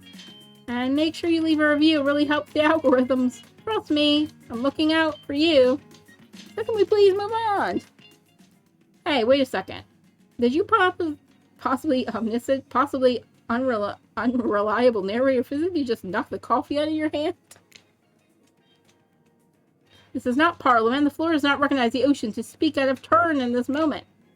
I need no recognition. I am the ocean. I dominate the land and submerge those who defy me and become their watery grave. Actually, speaking of graves, I would like to say something of grave importance. If I go ahead, even this place is an eternal prison of pain, which I'm not saying it is. Even a place of extreme horror can receive a 5 out of 5, 10 out of 10 thumbs up review. Crafted with love, and that's the type of thing you're into. You know, the ocean's right. A lot of hard work goes into a place like this. You should really judge it by the artist's intent, or if possible, start from the mindset of giving them the benefit of the doubt. Constructing these elaborate simulations, I mean, vacations are not easy to do. Sometimes there's a small bug or inconsistency, but it's just the nature of the process. Perfection is overrated. The universe is filled with mysteries. Let's celebrate those who venture to bare their souls as part of creative process and the ultimate intent of making things for enjoyment. So, are the devs just like trying to tell us off for complaining about bugs here because this is annoying to me? Because stop having so many bugs in your game, just test it. Are you two trying to tell me this place actually being good? You don't have to say it like that, especially after I saved you from the poorly made cup of coffee. Sorry. We should have been here 5 minutes ago. Always do this on the second morning. Sad, really. On the second morning. They always do them. They do make some great points. I'm sure you make great points, I agree. Move on. Of course, apologies, Mal. The last few minutes aside, you've been enjoying your time here on the island. Yes, I'm not suspicious there's a no option. I'm not suspicious there's no option here. What an encouraging response! Glad I'm not suspicious. Hey, Claudette, maybe Mel isn't suspicious because I figured out what's actually doing here. 0 chance they're still clicking, even right now. See how you'll respond. And look at that. Yeah, they don't know anything. Doesn't matter, Mel. We're happy to hear you're having fun. I didn't say I was having fun. We're having fun, Mel. Did you hear us? We're all having fun! We need to ask one more question, though. It's not the way our rights to say anything negative about this place. Would you please sign this agreement? Sure, why not? Hereby agree to participate in verbal contracts that I now will never say anything negative about my stay here on the island. Sure, delightful, excellent. Yes. Now, it's totally cool if you have a constructive feedback, a place that leaves its positive reviews, because you know nobody reads negative reviews of games or resorts like this. Anyway, I see Dwight and Claudia have gone into a trance while the grumbling I hear your belly can only mean one thing. Breakfast! Are we eating human again? Are we eating Felix? Perfect time, everybody rolls in the dining area to lard up on those sexy little bellies with pancakes and bacon and maintaining those beach pods. We're half naked in a tropical paradise. Can we get some strawberries here or yogurt? Magic powder will get you so far, even killers watch their sodium intake. Take your plate and sit down. Thinking about yesterday, a whirlwind of feeling to experience. Danger, dread, disorientation. Going through puberty again, except all in one, and a beautiful and mysterious island. Looks like you're not the only one doing an introspection. The trapper stands and talks about how his day went, in case anybody was wondering. Personally, I wasn't.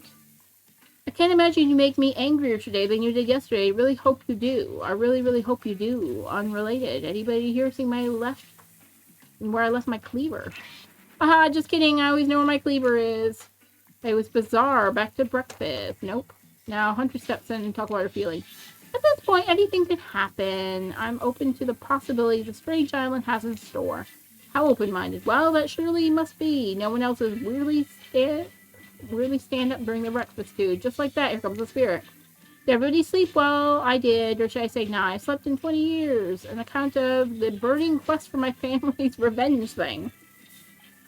Last night was no different, so in this case, it was exactly what it should be. Got a lot of reading done, though. If you don't mind, I'm going to pack quietly, resenting being trapped here with you all while I look you doing it. Guessing Wraith has enough time to work up the courage to speak in front of the group? Oh, perfect. Here he is. Take us home, Wraith. I'm glad the introduction to Melter Island Paradise, and yeah, it was in quotations. Don't distract me from my normal routine, ignoring all of you and vice versa. This place is an eternal prison of suspicion and suffering, and no one cares. I'm still the only one asking any questions. I'm asking a question too. When will the race shut up?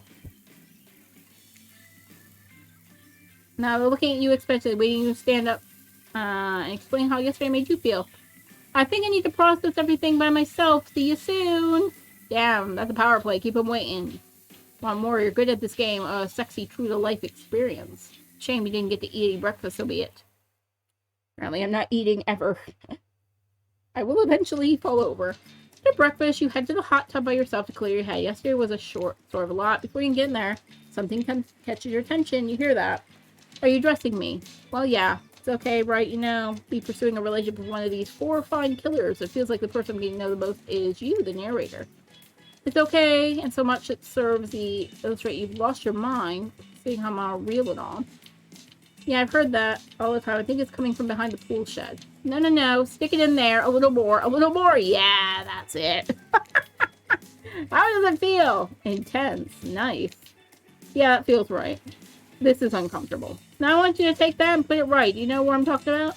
Just like that? Exactly like that. I swear I had no idea those two even do whatever they're doing. I'm afraid to look. Please say something so you know they're close by and can hear everything. Oh wow, look at this super cool bottle of Trickster brand suntan lotion someone left in the chair. Do you know where I can buy some? Damn it. Oh, come on, a little privacy, please. Dwight is panting. Claudette has a crazed look in her eye. Sorry, I didn't know how else to let you know I was here. I could hear you. Well, you know what? What were you doing? What were you doing? Know exactly what you're doing. It sounded like fun. Two people trying to find new ways to kill each other in a desperate search to make their own death permanent is fun? Oops. We're 5 minutes to ourselves and we spend it hoping if we stab each other in just the right spot, we won't get resurrected. I tend to believe the key is by the exact spot we need to bleed from, and believe the place is our appendix. Why would it be there? You think we were actually me and Dwight? Ugh, haha. Don't have to laugh that hard, they get it. Ha ha ha! Let's go, lover boy. I need all the entry runes, and 5 minutes is up. Doc Bell, you'll need it.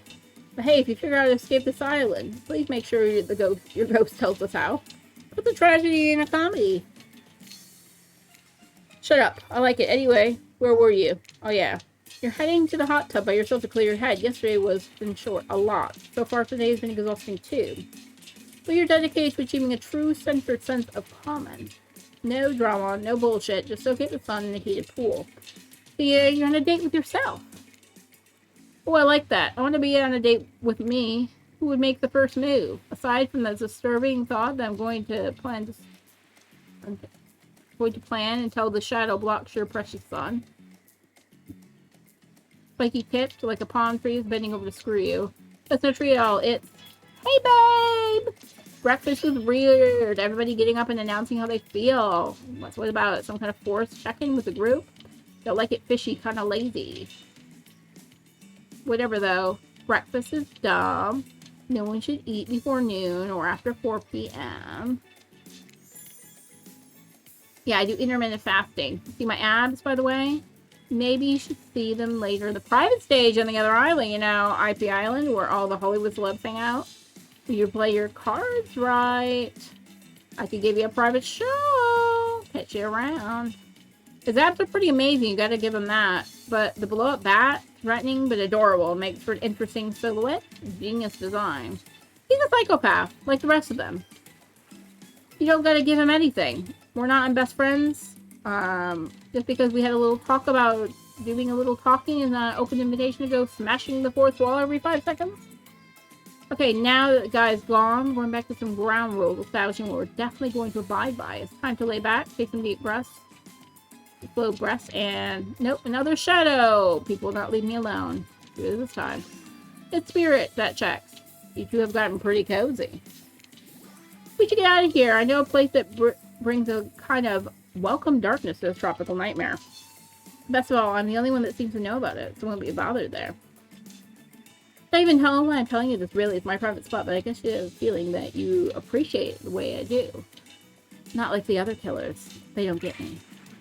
But I'll get them. I'll get them all, and my father too, and I'll punish him for what he did to my mother and me! Spirit radiates with menacing aura, waving her sword around in the air as she threatens, well, an entire universe. It's scary and more than a little hot. You get turned on by menacing. I love that all the time the Murderous Island has got us a little bit confused about things. I'm choosing to lean into it, so just you do the same. Peter get mad, it's probably to scare you into compliance, but you also see there's more sensitive side hiding within her. Which one do you think will win out? They're all for but. Before you can decide, you want to go off with Spirit, the Huntress interjects. Yes, you could go off with Spirit today, but she's pretty cool actually. We weren't here for this island vying against us for your attention. We might actually be friends.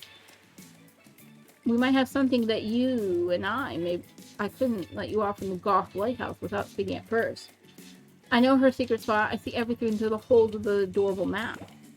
So my offer stands. We can still hang out today. Plenty of room in my cabin. Wink, wink.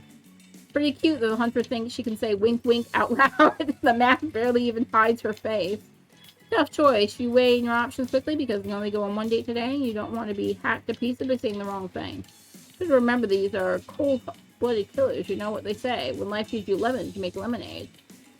Then you die a horrible, retching, wiggling death after drinking it because the lemons were poisoned all along. Sorry, the island's really gonna be tilted. Who will it be? So I've got to choose between Spirit or Huntress.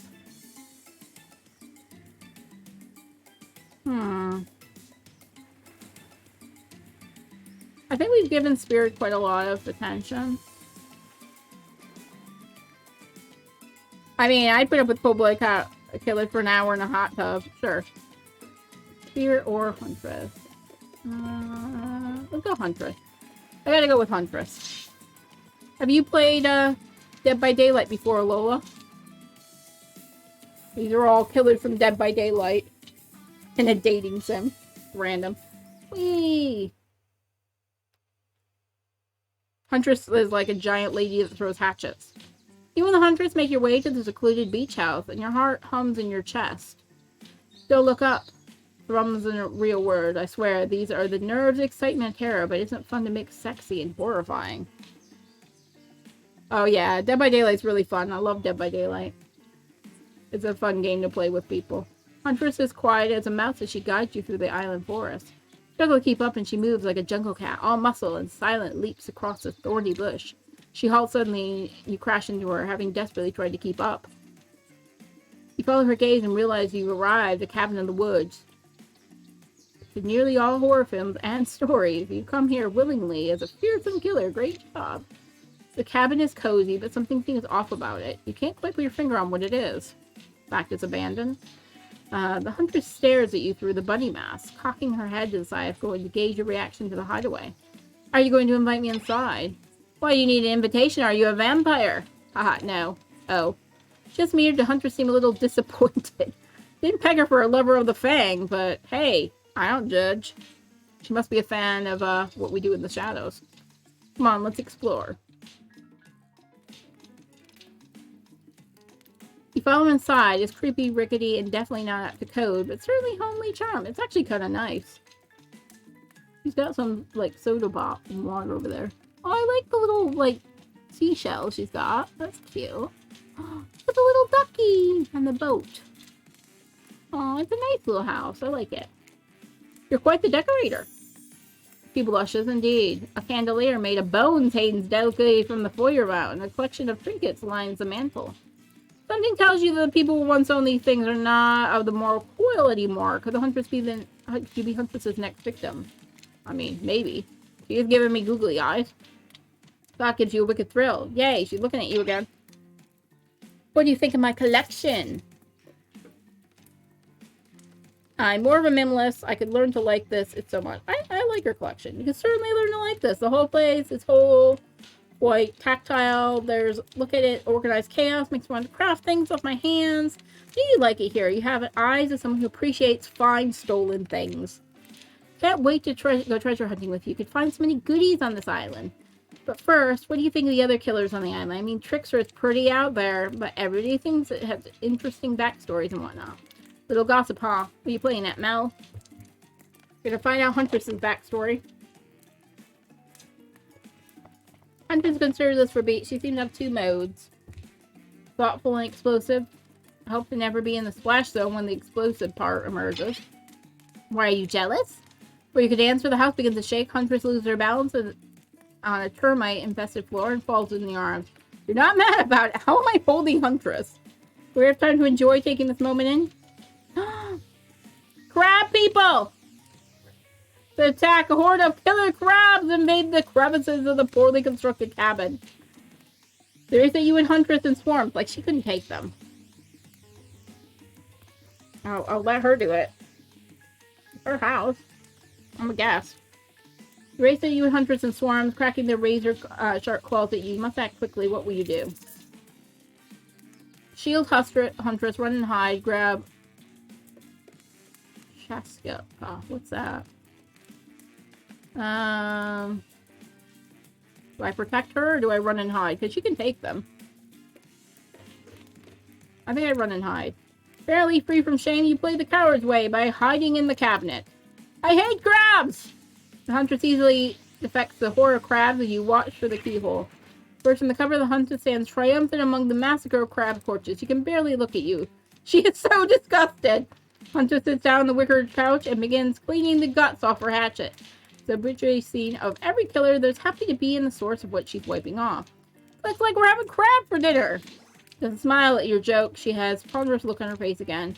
Join her on the couch. Man, some of those near-death experiences really get me thinking about what I want in life. I think it's really like to start a family one day. How about you? Maybe one day with the right person. I mean, it's a life-changing decision. You might have to make sure it's right. Huntress smiles coyly. A good answer. You never know what kind of weirdos are out there. I mean, what were you like as a kid? Try to imagine this giantess as a meek child in a puffer coat wandering about the forest. Huntress chuckles. Her laugh is cute and soft. I was so innocent. We hunted to survive. We went back to the cottage, and Mother would tell me stories, and we'd drink tea and imagine a life far away from the woods. Somewhere like this. I suppose I finally achieved what she always wanted me, but since coming here, something feels off. It's beautiful, warm, and everybody's so attractive. Like thirst traps galore. But don't you get the feeling something is coming for us?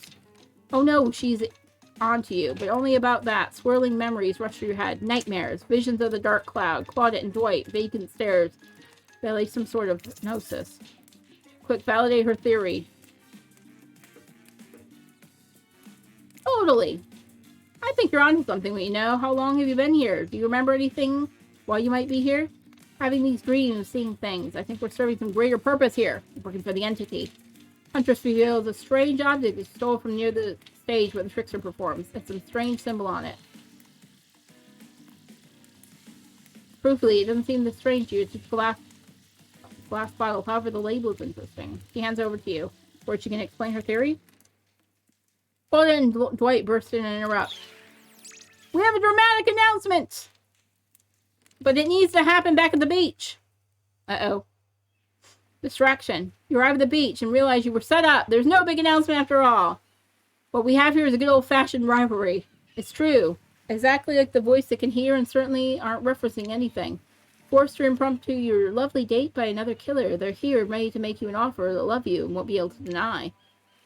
Ah, screw you, Trapper. No, thank you. Trapper emerges from the water. He's in slow motion. His pure thirst. He's Paul Newman on horseback. He's Denzel on the cover of GQ. Madly madness brought to life. Also, he was holding his breath under there the whole time waiting for his cue. That's commitment. I heard you spent the day in a quaint cottage. That's cute. How about quaint mansion? Or better yet, how about one on each continent? Yeah, including Antarctica. I'm really, really rich. Think about how cozy you can get in a snowy 10-bedroom chateau. One of those pools is a half indoor, half outdoor, but nice and warm throughout. That way you can kill a mama polar bear from outside while watching the cubs cry over her body from the inside. Right? Wow, the Trapper is a real deal. But real, I mean really. And by deal, I mean evil. Plus, you really want to hunt for food the rest of your life? With me, you get both ways. Savagery and someone to clean up after you. Sounds nice, huh? As if. That life isn't for me, bro. I'm very impressed that you speak with implied quotations. Very cool. Fully deuce nozzle. Try hard like the travel century Pacific Northwest version of a Wall Street bro. Trust me, it tracks. Patrick Bateman with a huge chip on his shoulder. I wouldn't go with him if he were brandishing a cleaver. Oh shit, he is! Thanks, but no thanks. I'm in quite a lifestyle. I relish my independence. I need someone to wipe my butt for me. You run back in the huge arms of the huntress. She hugs you tight. So tight you think you feel the life leave your body for a moment. It hurts so good. You know, I'm impressed you stood up to me. Appreciate someone giving me their totally honest opinion. Even the opinion makes me want to carve out your liver. And the butt wiping comment meant by clean up after you. I'm hiring someone to do that for me the moment I get home. Trapper leaves, and you turn to Huntress, walking in slow motion back to the water. It's pretty weird. She's gonna stay there all night. Shall we continue our date? Sure. I'm not gonna be swayed by a bro. Huntress leads you back to her cabin. Even though you remember this way, it's like the forest has completely changed. Nothing is familiar. Better not get lost out here. Can you believe that guy? Classic trapper. Pulling a move like that. I'm so glad you chose me, though. I don't think we've explored all there is between us yet. She winks a bunny masked eye and scoops you onto her back. Huntress runs through the woods with you piggybacking and riding her. The wind ruffles your hair. Animals clear paths with a mighty woods woman as she races like the lead from a famous teen vampire drama. And that one scene where he calls her a spider monkey. Huntress doesn't call you that. Whee! Eventually, she gently lowers you to the ground. You take your surroundings. A wooded clearing in the forest. Huntress prances around like a deer in the meadow. I like to come here sometimes to clear my head and hack up a few cute woodland creatures. Foxes are my favorite to slaughter. I think they're so cute and sly that I see right through them. They're an asshole! Great with hot sauce. Huntress hears rustling and darts off to find his sword, crouching down like a low animal. You're alone in the middle of the woods, of course. Which way did you come again? No idea. Your sense of direction's all off. Floats through the air, landing upon your ears and surfing. Come and find me! Come find me! Ready! How am I supposed to get that? Can't get that. It's really hard. I need to get my love! I suck at this mini game.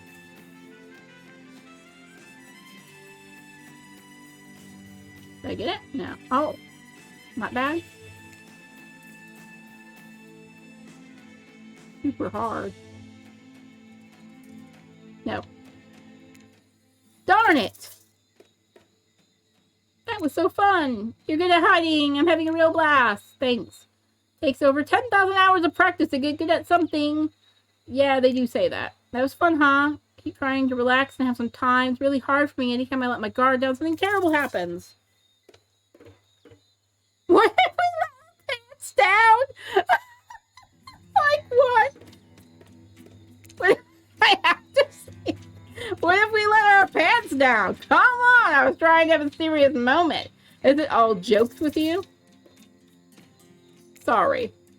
Adrenaline in the game got me in the mood. Read the room wrong. Okay, look, Claudette and Dwight are back. Okay, we swear we're here good for good reason this time. Yeah, no one is manipulating us this time. Just for time for dinner. Come get some grub. Surely the Huntress can feed me herself. She's just been killing foxes. The fun day you've been having. See it written all over your face. You're shining. That's just not the remaining sweat from spending an afternoon courting a psycho killer. Now you're really feeling the whole romantic experience. Don't worry, I'll keep you dirty little secrets. Enough with the gentle ribbing. It's time to get back to business. Appetizing singles have arrived for dinner, including Trickster. Wraith is here too. We're not going to do the gag where we crown them all on the screen at the same time, so just believe me, they're all here. Just as sexy and demented as you remember them. Like they're low on the line.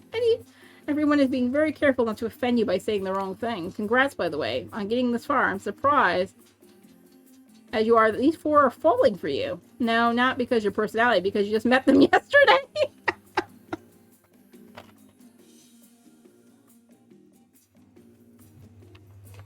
However, since Ray seems like a long shot from holding her heart, he throws caution to the wind and speaks up. Pretty small consolation prize for being the least loved killer on Murder's Island, but hey, letting them have this one moment in the spotlight is the least we can do. Heaven knows they won't do better than that.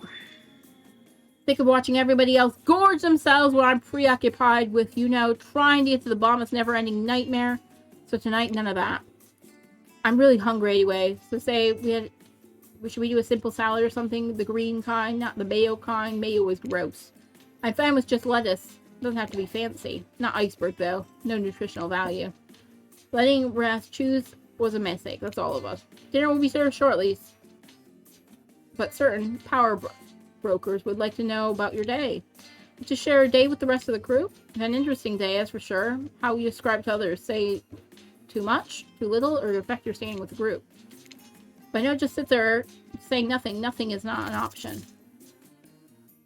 My brush with death? Or having kids. I'll talk about my brush with death. Today was nuts. We went to a Huntress secret cabinet and killer crabs attacked us. It's true. I fall asleep tonight in the delicious sound of crunching crustaceans. Never happened on my yacht. I grind up. No more satisfying ways to kill crabs, at least those kinds of crabs. A little comb for the other kind. A little comb for the other kind. Gross! Dwight and Claudette bring out dinner. Everybody eats in silence. No one trusts anyone now. They're all very tired. Oh wait, sorry. That's Jerry supernatural horror thriller set in Antarctica, not a charming parody dating sim. An undisclosed tropical paradise. Bony appetite. You mean Bond? No, almost everything we serve here has bones in it, even the vegetables. Impossible to avoid on this island. Everybody eats without speaking. Tensions are rising, both of the sexual and deadly variety. Everybody finishes. Dwight and Claudette come back to clean up the table. They linger around you as you pick up your plate, take your napkin, and just crumbs off the table. What would you like to say to the servants? Thank you. Top-notch service is much appreciated. Aw, they're so happy. Oh, that looks so good in this outfit, by the way. So cute. I love the little, like, tie in the shirt as well. In fact, here, for us, for doing our job. Thank you kindly, everybody. Will it please so kind to follow us to the fire pit? We gracefully appreciate it. We told something big is going to happen. Something will change everything. Willie, you can go on, Willie. You have a choice. Tough cookies. Did you have a choice on how you said that, dweeb? Yes. I immediately regret how I did. Good. Something has changed around here. Fire is rebirth. Fire illuminates the soul. Fire is not too smoky. Smoke hurts my eyes. I'm pretty sensitive eyes. Horribly afraid of it. The fire, I mean, not my eyes, because childhood trauma involving fire. And finally, everybody moves towards the fire pit. If only to get away from Ray's complaining. You take a seat on the comfortable log, feeling the fire heat up against your skin, and wait for the other killers to take their places, wondering who will want to tell the story this time. Will the narrator tell the story? I bet they've got a stunning creative mind. Hey, you think? Are they even allowed to simply place thoughts in my mind like this? It doesn't seem fair. Fakes their way in, but something unexpectedly happens. Nothing happens. Something almost always seems to be happening here. Nothing is probably not a great sign. Oh, cool. Now everybody's looking at you. So, you know, do something. You should pick someone to tell a story. Should we play charades or boggle? Well, we're actually thinking, why don't you tell us a story? Race points at his spine and skull staff the thingamajig. You. You duck out of the way, and who knows that thing can do? Probably shoot lasers. Try to bore us. Very interested in you. Don't speak for me, huntress. Tell if you warm by the fire, is your nerves heating up. You know, fire is right here. They've stopped talking about it all the time. We can start to pretend it's not here and doesn't, you know, threaten to burn us alive. You hear me? Get out of here, Wraith. Mel was about to make an important decision about telling a story or not. I'll tell a story. Sure. I hope it's a mystery. What type of story do you want to tell? Sure, romance. About two lovers that take poison together and die foaming at the mouth? Or about two strong hunters who meet when they both go bludgeon the same woolly Wolverine? Not quite. It's about my parents. They met at a party in college she was hosting, and she'd been dragged there by some friends. They couldn't have been more different, yet as the night went on, they were drawn to each other. She made fun of his taste in music, and he took an interest in her major, women's studies. They were married within 2 months. That's really quick. Bit soon to know if you can trust someone, don't you think? It's so sweet. All the brave loves it. Exactly. I learned a lot from the love of them. You know, some people don't need years to get acquainted with their partner. Love could spark from a mere look across the campfire. Now I've got your attention. Each killer's fruitlessly attempting to catch your eye from across the fire pit. Except the trickster has wandered over to the bar and is loudly playing his own music on the headphones and drawing you out. Okay, it's not kind of a good story. I mean, insult you. It was kind of actually bad. Sorry. This narrator keeps it real. We just can't end it there. We would like to hear a story tonight. Look from killer to killer, deciding who might be the most entertaining.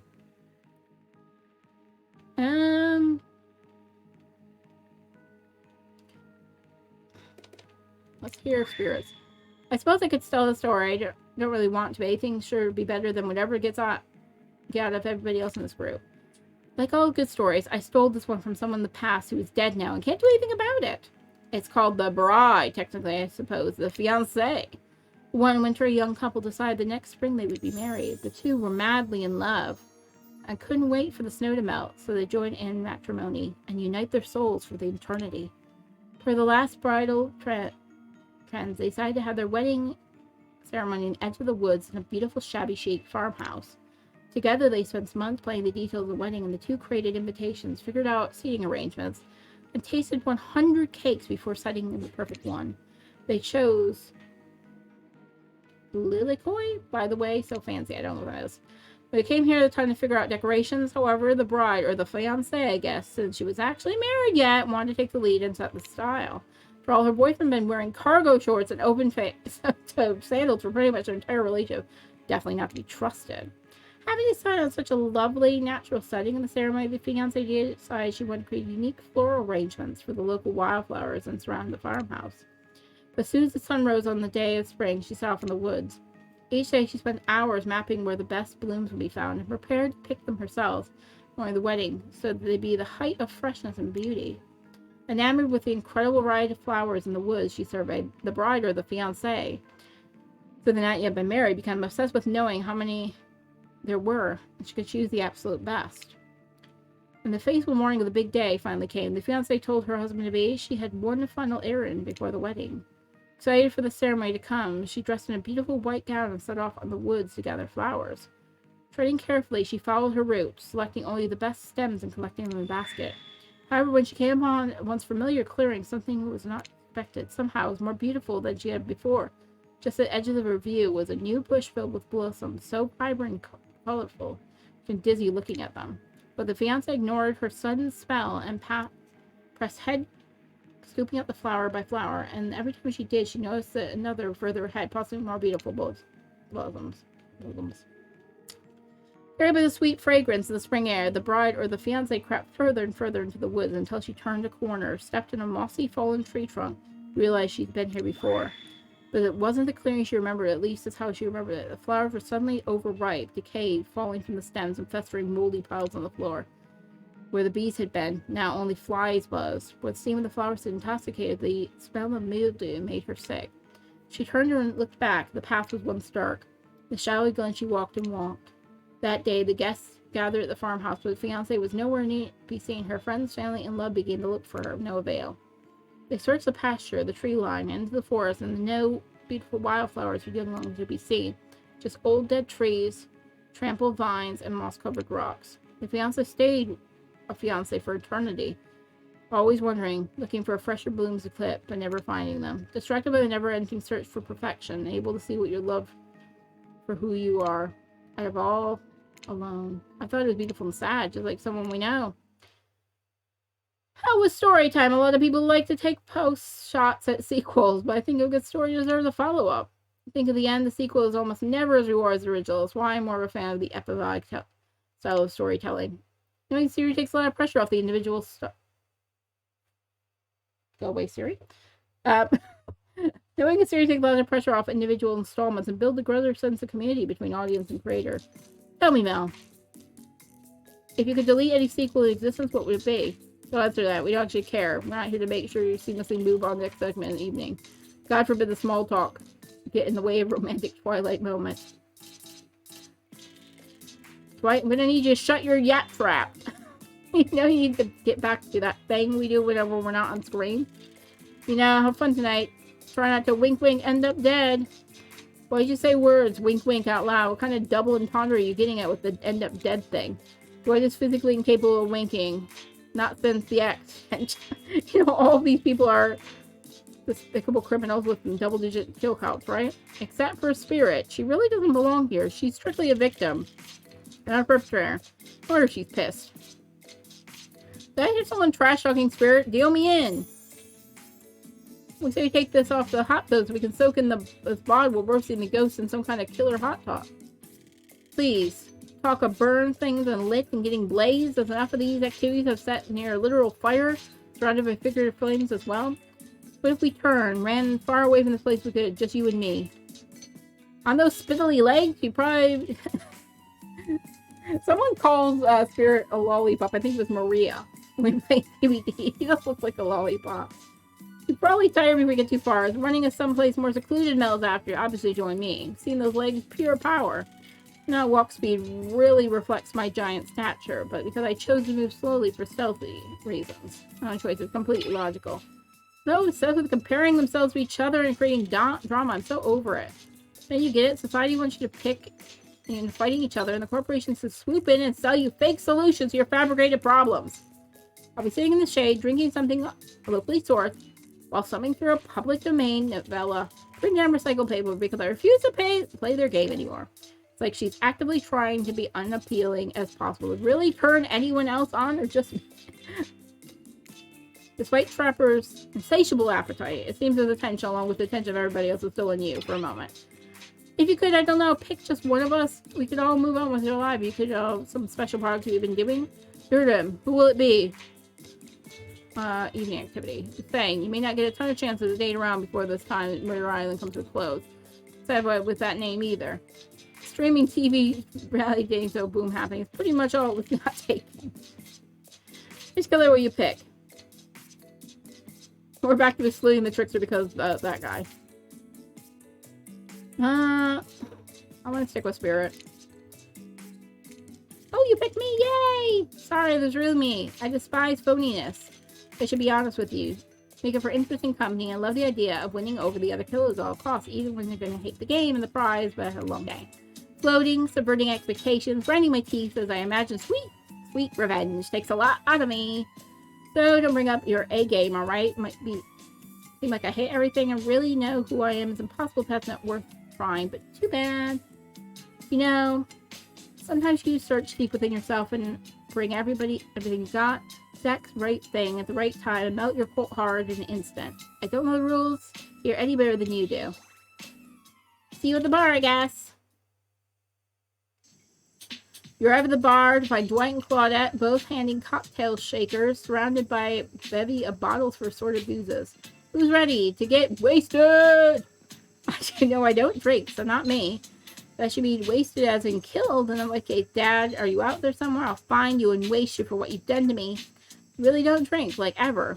Like, because you just fall in the hole in your stomach thing. Or, I don't drink alcohol because alcohol is poison the body and mind. I don't need to act like a fool to have a good time.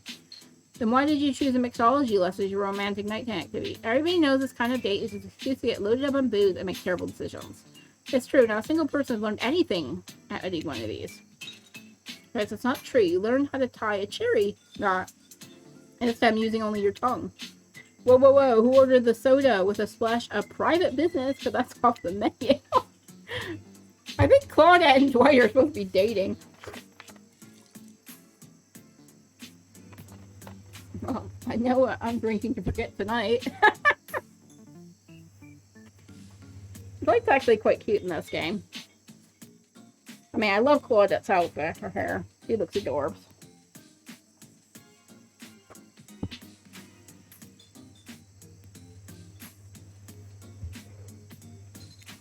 Mixology is a real thing. It doesn't require alcohol to be interested. You just want to know what worked at a restaurant before it was violently executed by your father, on whom you have your bloody revenge. Right. Well, so be it. How about you, Mel? Do you drink? I stay sober. An impression that tonight will be the night we want to remember perfectly, so I'm going to pass on the alcoholic drinks. You're here. Alcohol is a false escape. Besides, it's not like sober people can't have fun. But the Spirit picks up a plump cherry and roughly stabs a little plastic sword through it. Cherry juice splatters everywhere, and the little fruity guts flop out in the Spirit's lap. Oopsie! One of the upsides of wearing black, it hardly shows stains. No take backsies. So, lover, what drink shall we make? Fancy beer, zombie, Bloody Mary, dark and stormy. Let's go dark and stormy. Sounds interesting.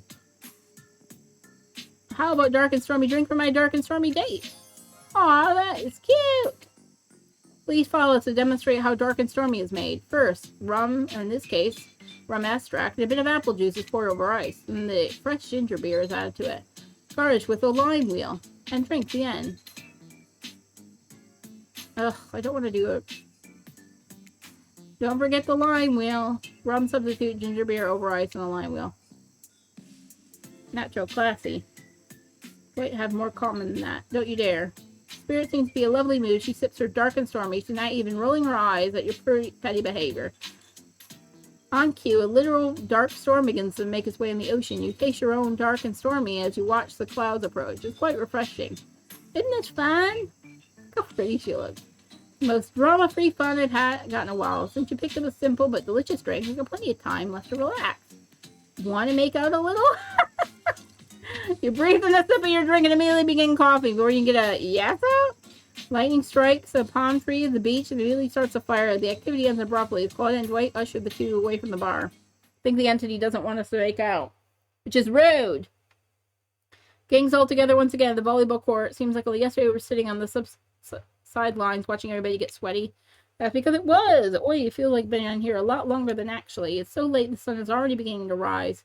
Better get over with quickly. I mean, you can get some beauty rest. I don't recommend the eternal damnation of perpetual narrative. Good thing you really use your time well since then. Really getting to know the gang, the brain, the mogul, the basket case, the psychotic, bunny girl. You know, the 4 types of people. I mean, it's 2 I meet in a week. Anyway, everybody's gathered in the volleyball court in the new type of game. Pitch your dream date and see who Mel chooses. Who's ready for a round robin? What round are we talking? No, not to eat, Huntress. Each killer gets 2 minutes to tell you about the dream date they have planned for you tomorrow. No particular order, which is weird to mention, alright? Almost like an order does matter. Wraith, why don't you go first? Look like you hate that. Stop talking. Sorry. Anyway, Wraith, don't know, I'd prefer to just tell Mel privately. Don't really know what's going to work with these game mechanics. We just whispered it to Mel. Wraith considers for a long moment too long. That's fine. Without moving, Wraith lowers his voice to a barely audible whisper. Tomorrow, we'll have to find my bell. Then I can finally tell you what I've been working on. It's going to be a really special kind of thing where we really bond. Maybe we finally get off the island. And maybe we can go on a real date. Oh, you're done? Is that? Wraith nods, proud. Great, Huntress, why don't you take it from here? Tomorrow morning I'm playing a nice atmospheric breakfast on a yacht. She doesn't know that. Don't worry, Trapper. Won't even know it's gone. What was that? Nothing, go away. Oh boy, such an adventure plan involves hunting for treasure. Hunting for treasure? Guess you'll have to pick me to find out. Primo stuff. If you don't mind, start preparing because it's clear already. Going to pick me. Confident, mysterious, I like it. Yeah, spirit. Figuratively. Damn it, Dwight. You better watch your word with these people. Tomorrow, you'll spit in the face of God, die, and reborn again. What is it? You're not intrigued by that? I don't want you. Go do crayon art with Trapper and dig up whatever mysteries are right. Guys do all day. Specifically, which god you'll be spitting in the face of? All of them. Okay, then hydrate tonight so we intend to hang out with Spirit. Trapper, further ado, like male uncomfortable with pushing the boundaries was acceptable. Now the polite side be the narration of this world and the larger meta-narrative of Dead by Daylight dating experience. Sometimes you just gotta say it. Yes, thank you, I'd love to. So Mel, you're thinking of picking me? Well, this is a final warning. Pick me or be punished and rewarded. Tomorrow will suck, probably. I'm not an easy guy to get along with, I know that. But I can tell you this much, I'm hiding a secret inside to make fans shit themselves with excitement. If you like Trapper, you're gonna love it. If not, you're a maggot, and everybody else is confident, sexy ladies and rabbit masks. Or stay the hell away from my yacht. And time's up. I don't know who I want to choose. Now I gotta dream of these swoon-worthy options. You're ready to make a choice. Dawn. Have a swell night. Forget to mention something. Forget. Before you run off to slumber peacefully, one more thing to do. Not really. Survival dating competition parody would be complete without singling out one of our contestants already teeter on the edge of psychological break. Giving them a little push. Hold up, it's survival dating competition parody this entire time? Now I'm finding out about it? Come on, the signs were there, you just didn't read them. Welcome to Murderer's Island! Now it's time to eliminate one of the killers. Kind of butchering it hurts even worse. You cannot kill a killer, but you can break their heart. Do you dare even try? You mean... That's right, tomorrow these sexy slicers will not be eligible to take you on a date. Who is it going to be? But why? Because it's dramatic. Because it's surprising. Because it's a classic reversal of fates. And hurt someone's feelings. Someone dangerous. Was it going to be Champ? A thought process going down there. Trapper seems like he might throttle you in your sleep if you eliminate him. Said, at least you see him coming. Spirit could be anywhere. She floats since you disappear hard and track. Or the Wraith, he might cry. Though I totally support normalizing men crying and being vulnerable. It seems like he might be an ugly crier. Huntress, she may pretend to be okay, but then you start seeing her behind a tree. Saying is, I don't envy you, boss. Which sociopaths are you eliminating? Bye, Trapper. Very simple. Trapper, you scare the shit out of me. You are eliminated. That's fair. Honestly, I don't care. You suck. Not in a good way. You bore me. Your personality-free maggot. Wouldn't even be fun to kill you. Totally going to do tomorrow on the first chance I get. So really, it's a win-win for both of us. Still might kill you, though. Honor principle eliminating me. Sleep with both eyes open. Have fun on your date tomorrow. Now you've broken the heart of someone heartless. Go get some shut-eye. Don't worry much about the broken heart you've left behind. Because, of course, receiving a consolation prize. They might not get to home with Mel. Oh, it's over this. But they'll get to sleep alone again tonight. That's right. We're sending our limited player home with... a trickster body fellow. A trickster body. They're mostly new. Not even new. I want Trapper gone, yeah. Did you play this far, Helen? Who did you eliminate? If you played this far, who did you go for? Did you go for Wraith? Mostly new trickster body pill. The next best thing to a real trickster. Might not hug you back, but definitely won't try and stab you. How we do, because we tried it. That's right. It's Dwight tested. Of course, Dwight's been sleeping with it. Claudette approved. Hope you sleep well tonight, Mel. You're my hero for what you've accomplished. He just seems too bro-y to me.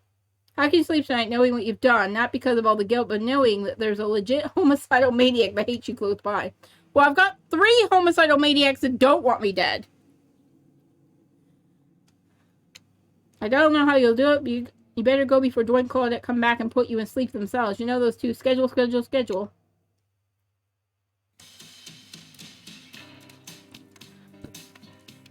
Wow, what a crazy way to end the day. An elimination. I didn't even know it was kind of the game. Check in with everybody else, especially with our loser. Everybody deserves a send-off. We'll see how things go tomorrow. I suppose I'm not expecting anything. I tend to shut my mind off during hard times. I know. I'm all excited and devil may care. Truth is, I'm pessimist at heart. And it happened when your mother is skewed by an elk when you were young. How did you know? Wild guess. You really want to talk about it? You'll excuse me. I think I saw a raccoon over that tree and I'm feeling peckish. Don't really know what's happening here. Honestly, I have been paying attention. Oh, Mel. I'm sorry. I forgot. I'm focusing on other things. More important things. One way or another, I won't be here much longer. I don't handle rejection well. At least I think I do. They've ever been dumb enough to reject me before. Yeah, the more I think of, the angrier I'm getting in that giant rage monster, so everybody in this room better get scared right now. Turn the camera off. I don't think there was a chance I might get eliminated. Yeah, I did. I don't care if I get eliminated, not even a little. Does the volume of words I've been talking about how much I care about these things signify a deeper yearning within me to be seen, hurt, and validated around those around me? Nah. What? You're not even part of this. You don't get to be a confessional. It's cool, man. Not part of anything you feel. I'm just a cog in anyone's machine. I'm my own machine. The whole thing is pretty cute, though. Charmingly low-budget, old-school marketing vibes. NGL? Kinda wish I wasn't busy right now. I definitely am down to a reality show-style dating competition with survival elements. Got my new album, upcoming tour, finalizing the new sticker line, producing a limited series of my life, starting a new social media NFT crypto app, and doing these private gigs over on IP Island. My dudes, you gotta come back check it out. IP Island is dope, where the real killers are hanging out, fully licensed. Legal trouble. Lawyers, take a hike. So Ghosty and Myers are over on IP Island, then?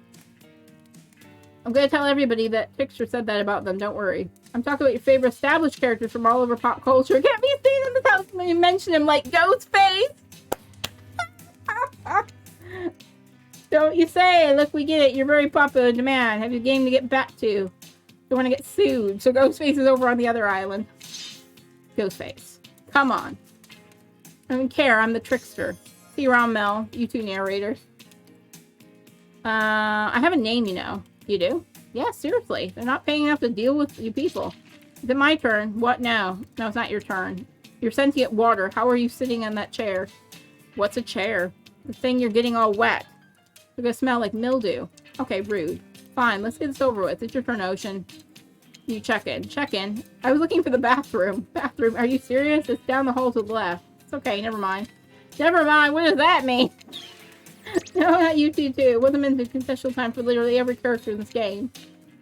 Okay, we don't have to confess anything. We've been working our asses off for 2 days straight and wanted to sit down somewhere. This chair is wet. Yeah, I think the ocean peed on it. How does it...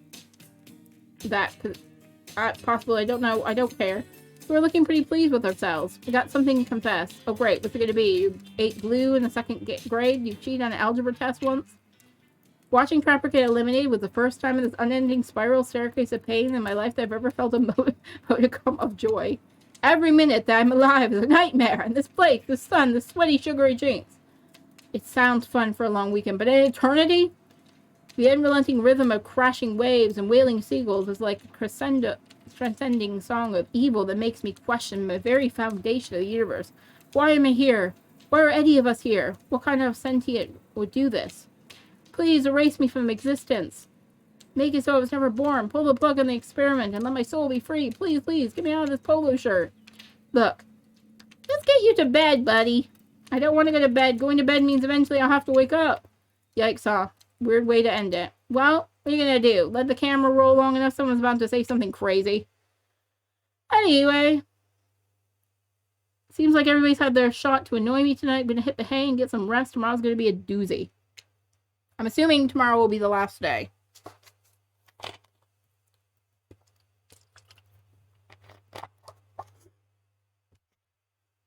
Soft sunlight warms your skin, nudging you awake. Using the killer crab as a pillow, which is sort of okay with. You pull your beach attire. Can I not get myself a trickster body pillow? Pull your beach attire and splash water in your face. Dwight and Claudette approach. Is that what you look on their face? Excitement? Terror? You notice the stomach flutters with butterflies. Someone's in love! You've been infected with zombie butterflies in your sleep. It's happened before, but it's probably the love thing. It's time! Claudette gestured over the beach where the killers are all standing flanked by the tiki torches. The scene is reminiscent of a TV show you used to hate watch with your ex. Suddenly the message is clear. You're going to declare your affection to killer in front of several other killers. Isn't Trickster supposed to be here? We paid him good money to make a half-assed cameos in the show. I'm going to choose his agent. We walk over for your big moment. I don't think we've noticed how kind you've been to us, Miss Mel. It can be easy. Being thrown in a mysterious island, for no reason, surrounded by terrifying killers, trying to manage your most primal impulses, murder and making out. You kept a cool head and treated us, your friendly island host, with dignity and respect. I told you this, but Claudia and Dwight look around. Just a little hint for you going forward. Don't try to get all the way with a killer who isn't into you. Relationship is a two-way street, and if you don't have a green light in the other direction, you might end up in a friend zone. Friend zone, that doesn't sound so bad. Where you think you are? Exactly. Dead by Daylight doesn't do friends. There are killers, and there are survivors. And we can't say more. So, who's into me? Claudia and Dwight look around. Well, I've never seen Spirit open up to anybody. It's opened up to you. I've seen her open up inside of plenty of people, but thankfully for you and us, it's a different type of game. Ray, of course you are. We're on a schedule. So are they telling me to pick Spirit? Rows of hottie. Dwight and Claudette stand off the sides, hands behind their back. It's been quite 48 hours. There are clear sparks in the air. About this rusty chainsaw. I do recommend staying away from those sparks. It's annoying because I wanted to pick Wraith to find out what about his bell. I'm just interested. Time for the newcomer to confess their love. Wait, drum roll for this? No, you don't. Who cares? Mel, who do you choose for your solo date? At least do the flower thing. Dwight, I thought we agreed to keep that between us. No, it's not the flower thing. Thing where the suitor gets a flower is a symbol of the contestant's love and affection. Alright, I suppose. But no roses. They're cliche at this point. That's good because I picked a rose and got an ouchie, so I'll settle for these. Oh, those are pretty. You're doing good, Dwight. It's a lovely bouquet. I hope Dwight saves some of these for Claudette. If they're right. Their thing right. You getting that vibe too? Just me? Sorry, I've got other things to think about right now. Now, who do you want to receive these flowers and spend the day with you today? Oh. I think I've got to pick one of the girls. I mean, I wanted to find out about Race Bell. I was kind of interested in that. Hundreds is offering me treasure, but I kind of am interested in the side stories for all of them.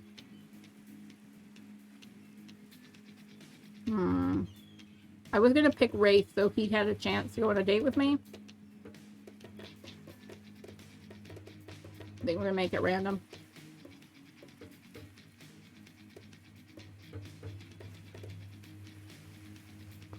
Spears it is. You approach Spears, peering over the brim of her impressively large hat and her haunting eyes. Spirit, since I met you, I've been enchanted by your presence. You challenged me for the better person and resisted the urge to show me the sharp end of your katana. I thank you. We take our relation next level? Or shall we? In my eyes of the dark storm and a reality, the lantern room, in the black lighthouse? It's time to see what you're made of, Mel. Probably may start the day on Trapper's yacht before we head up to the black lighthouse. Are they just gonna always use this yacht? I mean, if you kind of hate this basic tropical vacation stuff like yachts and smoke and whatever, it's good for you to see me in the sun a little bit at least. There's more to me than what you've already gotten to experience. I know the whole vibe can be a little dark. The hat, the swimsuit, the plume of floating hair. It wasn't always who I was. I was a normal young woman once, went to school, hung out with my friends, even had a part-time job working in a restaurant in town. And then we know what happened. My father, he murdered me, and I woke up an undead avenger, and that's what I'm getting at. Something else happened to me. I realized I need to be seen. I even know by whom. A lot of time when you think about ghosts, kind of see through flickering specters. You imagine reaching out and having your hand go right through them. Oh, like that sort of thing. Maybe there's some warpy effect in the world around you. I don't know. It depends on which movie you're watching.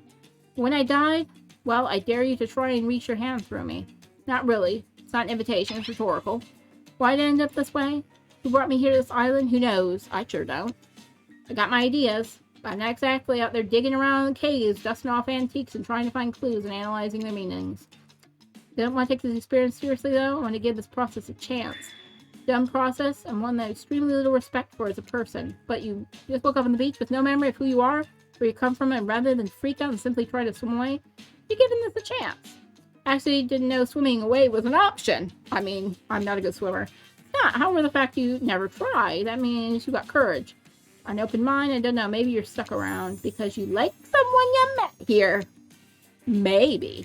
While the two of you are getting all deep and physiologically flirty, the yacht pulled up to the shore next to the black lighthouse. Next stop, everybody. Last stop ever. There were other stops now on the trip of your life. Spirit rolls her eyes and leaves for the shore. Just messing with you. There's only one stop. No one's really looking out for our fun, so we make it fun for ourselves. No, there are no other stops. Seriously, go. Race you to the poop deck, Dwight. Ship doesn't even have a poop deck. Oh, it will. Disembark, you see Dwight and Claudette running, giggling in the ship. Too bad you can't date those two. They seem like they know how to have a good time. You arrive at the beach and the majestic black lighthouse. Its imposing form towers above you. A flock of birds circles lazily. No sense of fear or urgency. Circling a corpse that hasn't moved in ages. I'm excited about today, see? Spirit summons her wrist delicately in their hand and presses her fingers down her skin. It's cool to the touch, but you feel, is that the faintest of pulses? My blood is absolutely pumping. So what happens now? Now I show you something you've never seen up close before. Well, no one has lived to tell about it. We're going there. Spirit points to the top of the lighthouse among the circling birds. What exactly up there? Have you seen it? Yo, how is everybody doing today? Wraith, you seem chipper today. Something strange is definitely going on with this guy. Well, something else strange. Something different going on. Wraith takes a deep breath, sucking in the air, ocean air like the greatest air has ever been sucked. Thank you. Thank you for choosing anyone else to go on a date with today. Alone, again, forever, not meant to be. I feel alive. Are you done? Kind of, on a date that you just mentioned? Glad you're feeling better, Wraith. But as you said, we're in the middle of something. You mind? Oh, right. What about you doing? Heading up to the eye of the lighthouse. I love it up there. You can't really see the whole island from there, in fact. Spirit, I thought you said no one been up there and lived to tell it. It sounds exactly like you're telling it. Technically, I don't think Wraith counts as being alive. I don't maintain the canon, but Spirit waves her arms at Wraith from head to toe. He's not dead now. He's gonna be when I punish him for interrupting our date. Hey, now, we can solve our problems with the hair floating up beyond the menacing shapes. See over there running away, enjoying the view. I think Wraith's been kidding about being up there. Honestly, the view isn't even of the island. Mostly see the ocean, account of being, a lighthouse. However, it does bring up a lot of interesting points regarding your, how do you say it? Spirit's hand floating up as scratches her head come. I don't usually see her at the loss for words like this. My mortal status. Despite what our lanky friends seem to think, the lighthouse is not trilified. It's a beacon of death and suffering that brings doom to all corners of the world, if not further. I think I'm alive. I'm here with you walking the beach, feeling the water on my feet, feeling the sun on my skin. Here with me, the spirit does not make you alive? I guess I don't know. You come with me, the eye of the black lighthouse, you may never return the risk you're willing to take, because we have something. I won't deny it. I feel it. I'd hate for you to simply turn to ash. We're commit right here and now. Figure out this friend. We could put risk off another time. Just be friends. Ouch. The way of letting you down easy. I don't know if I want that friendship. I want you. That's why I chose you. And that's why it's for you. Well, you warn you may not be safe. You might die up there. There's nothing I can do about it. Sure. Let's go up there. Take a deep breath and link with the particle of the ocean air and traveling the body and fills your lungs. Maybe last time you have a long thought. Strangely at peace with that. Don't need another friend. I want something more. I risked my life for it. Spirit files. Aw, she loved it. She's so happy. Inside the lighthouse is almost pitch black, seemingly day where you've stepped through the door. Place is like a void. The last thing you see, final ray of sunshine leave you, is a horrible sight. Petrified body laying on the stairs, reaching up, down, not been crawling. Watch your step. The things we do for love. Aw, it's pretty. You arrive at the lantern room at the top of the lighthouse. You breathe a sigh of the relief. The light is out, seemingly defunct. Dust cakes the room as though it has been operated in a century. However, somehow, it's just morning a moment ago. How is it night? You mean a moment ago? We've been standing here looking over that ocean all day. Been enjoying the peaceful time together, taking the view and standing in complete silence for hours. Kind of my perfect date. I mean, I don't remember that. I just called it a perfect date and you can't be bothered to remember? What kind of game are you playing with me? I want to remember. It's just that some reason my eyes completely blank and I don't... Hey, I'm not dead. You're already dead and have been the whole time. That's true. Maybe we'll never know. Doesn't look like the light is working. Even turn off the light is power on it. Its massive lens reflects the moonlight through itself and subtle sparks of the hypnotic effect for the day wind, staring at the light as the sun fell in the moon road. Thanks for spending the day with me. I really had a good time. That's it? Don't get me wrong, it's really cool. I just don't know what I expected. I suppose if you thought you were walking to your death and nothing happened, it might be a bit anticlimactic. But yeah, it's time to go. Here, let me flip the light on the stairs because it's easy to get down. The stairs look pretty dark. Maybe it's interrupted by a strange hum. It's frightening clear that the switch wasn't for the stairs, it was the main lantern. Oh no, the faintest smell of burning begins to reach up your nose. Oopsie! Maybe the switch wasn't for the stairs, light it off. Now we see who's really alive and who's really dead. I suppose it's bound to happen sooner or later. You slam your eyes shut, hoping it somehow wasn't looking at the life itself would protect you. Not sure if it's logic, but it's kind of magic and defies logic. I want to see it, but I'm a little scared. Don't look directly in the light. Open your eyes and look at me, and I'll keep you safe. Oh god, I'm gonna die, ain't I? Perfect. Oh, I don't know if I can do it. Look you down there, this one. No!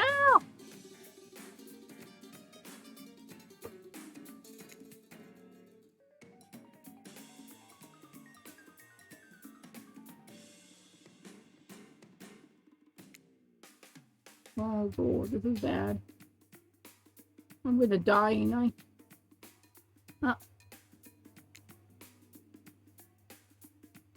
I don't like these skill checks. Why am I getting skill checks? No, I missed that time. Seem okay? I'm gonna ruin you by pushing into something you weren't meant to do. You're so brave. Maybe not coordinated, but certainly brave. You're lucky you put yourself through this for me. It shows you're real. If you attempt to resist it, the incredible force of energy from the Black Lighthouse Lantern eye refuses to subside. Can be ignored. Doesn't matter if you look directly at it or not. In the end, it was just a trivial game. This is real life and real magic, and you stare at it, and its power penetrates your mind. Uh-oh. Oh wow, how are things? Doing good. Feeling more dead or more alive. Yeah? Love will do that to a person. Don't worry, it'll make sense soon. Your spirit's muffled voice. You got a terrible taste in your mouth and burnt hair. The air feels damp and like ash. Time for the sound to clear up, and eventually Spirit's words start to make sense too. However, it's clear she's talking to someone else, not you. You know, sometimes people say it's not for you, it's me. Well, this time, it's you, and it's also me. I can't believe you thought it would change. I can't believe I thought you were doing this as a sacrifice. You never gave anything up for me. Well, today I saw that love looks like it's a whole different than this. I don't think you're hearing me. This is weird because I'm practically shouting. Nobody breaks up the trapper. Nobody. Yeah, fine. Nobody breaks up the trapper. I'm not doing that. I'm dumping. Don't you say it. I'm dumping Evan McMillan. Was she dating the trapper? Marine eye. Trapper turns the spirit and looks directly at you and realizes you're laying on the ground of some weird tunnel. I think you're shining. Woke up Mel. Attempted to be quiet as possible. You hold your breath and freeze in place. Sorry, woke up Mel. After what happened, you'd probably be better off sleeping a bit longer. Just out of hand. You know, we were talking in your sleep basically nonstop, but you woke up and got quiet. What are you saying? No, I don't speak Dutch. See, there you go again. The jig is up. They say they know you're awake. Now you're going to have to deal with this awkward situation. Player shouldn't be here. You two have got a very personal conversation to be involved in. I got here. Not on this island, this creepy tunnel. As far as the island go, your guess is as good as mine. As far as the tunnel go, we brought you here. You and Trapper, but after the lighthouse light came on, you blacked out. On your way down, I thought you might hit your head or something. It's hard to tell with the blood new or old around here. So I wanted you to get you someplace safe and ask Trapper for help. Not that I can't carry you, it just didn't feel like it, you know. I hate anything messy with the shards. Trapper, on the other hand, loves nothing more than having an unconscious body draped over his shoulder. I've asked Claudette or Dwight for help, but I don't trust them. You trust Trapper? Trust, like and trust are different things. You might think Trapper could be a real jerk, but he might be right. But you get what you see with him. We brought you down here because the only ones that know about this place is part of an old tunnel network that connects different places on the island. What's up, guys? You showing up to everything. Talking island mystery is my favorite topic. We just found the neighborhood, so I thought I'd pop in. Trapper, you said this place was private. Don't look at me. I didn't tell him about it. Half the appeal of the spot is getting away from people. Look at him.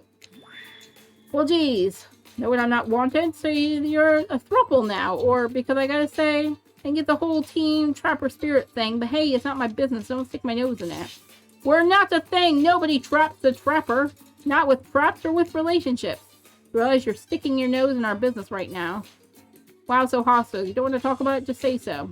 Anyway, this tunnel has some interesting features. You head about 50 meters down that way and you'll find... Get out!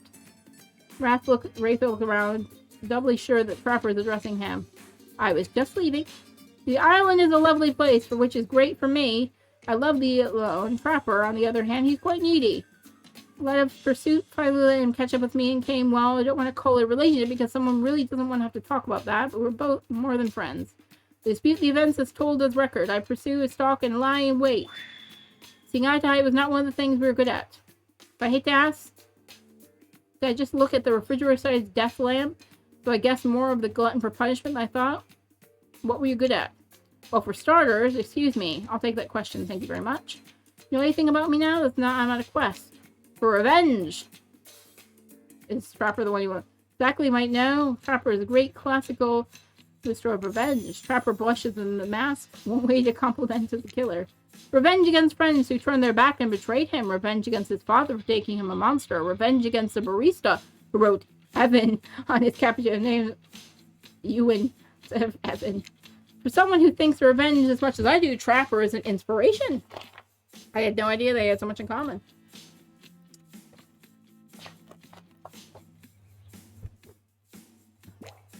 But never date your heroes. Good advice. I don't think that's a thing.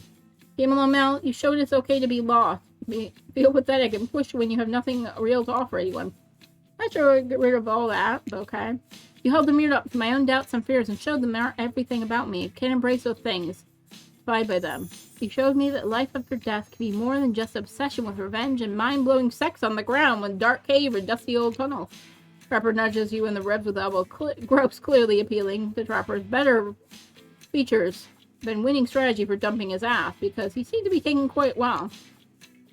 The whole last app dating parody thing, at first, obviously thought it was a lame idea. Kind of a moron thought it was an audience for this. Then we spent some time together and realized something actually real here. I don't want to give it up. I don't want to give up on us. Listen, Mal, well, you were knocked unconscious by some minor head trauma, like a total weakling. Spirit can find me. She really has feelings for you. It's extremely well, naturally, because trust her and value her opinions. Doesn't mean I trust you. When I get to you, you have to get through me first. By passing Trapper's test. Coming to Painter TV Sundays at 8 p.m. Welcome to Trapper's test. Test my questions correctly or die by my blade. Oh, good. Question 1. Oh, God, I don't know what her name is. I should have picked Huntress. was Rin, isn't it? Question 2. What lives inside the spirit? A dragon. She mentioned it earlier. Question 3. Did it work back when she was a normal college girl before she was hellbent on revenge? Didn't she say she worked in a restaurant? Yeah. Okay, what? My father would never mingle with help. He disappointed me. Question 4. Spirit's favorite color. Did she say? Largely super. Spirit, well, maybe it's a dumb. Maybe that's why it didn't work for us. Who knows? Final question. You got this. According to Spirit, what's worth of being dead? Not being seen for who you are. That's the behavior TV. They told me there was no room in the budget for a new car to be given as the final prize for winning. So I killed them all right there on the spot. While killing them didn't solve any budget problems. It turned out feel good. Telling you this to brag, to explain why the only thing you're going to win is me saying congratulations for passing Trapper's test. Now there was some kind of huge challenge. I mean, the woman obsessed with a giant light that shines in the dark has a chip on her shoulder about being seen. Go figure. Guess, but rules are rules. Even literally made them up, so you got it right. Guess I approve you dating Spirit or whatever. I really cared about it in the first place. It's just hoping you'll slip up and give me a good excuse to wet my blade with your blood. Maybe we'll find a reason tomorrow. For now, you do have fun. Wink, wink. Trapper out. I'm sorry you had to endure that. What, 5 measly questions? That's nothing. It's not even that. It's ridiculous and unnecessary as it was the whole thing. Waking up in a random tunnel, overhearing an argument, news that Trapper and I had something going on, and a stupid quiz, all of it, especially the Trapper out catchphrase. It's only because I actually like you, and none of that would have happened, didn't. And I like you too, Spirit. Please call me Rin. Rin. Didn't realize it was like a lighthouse experience was completed. Something else I wanted to show you. Alone up in the lantern room of the tower. Get your mind out of the gutter, Mel. That kind of game. What's that? Hold on a moment. I'm being told. No, wait. It's that kind of game. Disregard the gutter comment. Come back up there with me? There's no place I'd rather be. Are we getting to make out finally? Excited to return to the lantern room of the lighthouse despite the drama and worry that previously took place here for you. More importantly, you're excited to be here with the Spirit, which makes it all more crushing. You're interrupted by the arrival of Claudette and Dwight. Claudette, Dwight, funny seeing you here. Wait, did I say funny? I mean tragic. Tragic, I don't think so. What could be tragic about a family reunion? It was a joyous occasion in my experience. Family reunion. Did you bring her dad here? Before they can explain it's supposed to mean, the lighthouse begins to howl a low, frightening sound. The lens begins to glow in a familiar way, and prepare to shield your eyes in case something bad happens to you again. Time for a really show adjustment shenanigans. Dwight, Claudette, shield your eyes. I don't know what the lighthouse will. For now, please don't interrupt.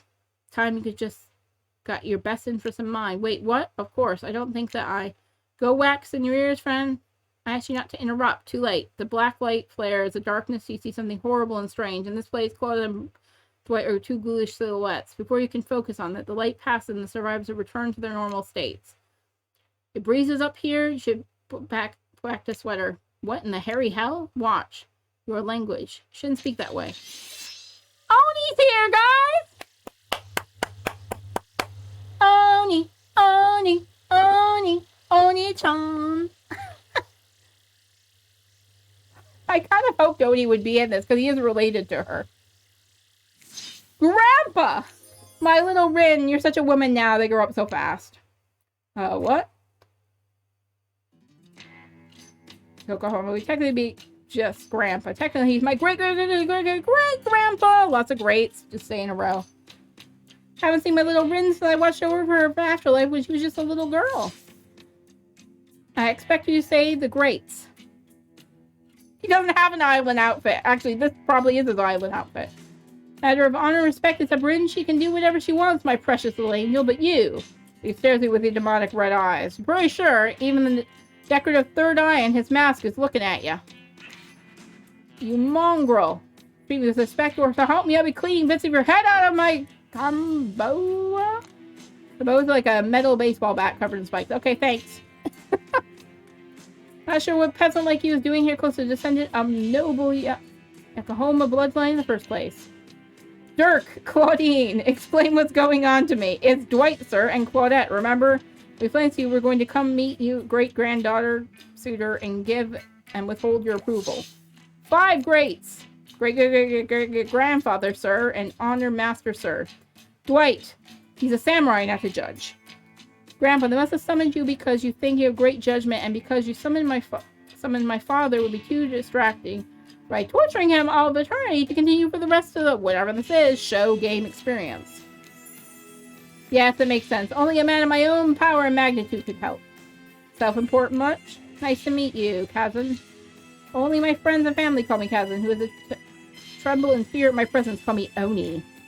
You're seeing a serious resemblance to the Trapper. And not only the sheer size of the man the Oni is, but also in his attitude. Apparently, Spirit has a type.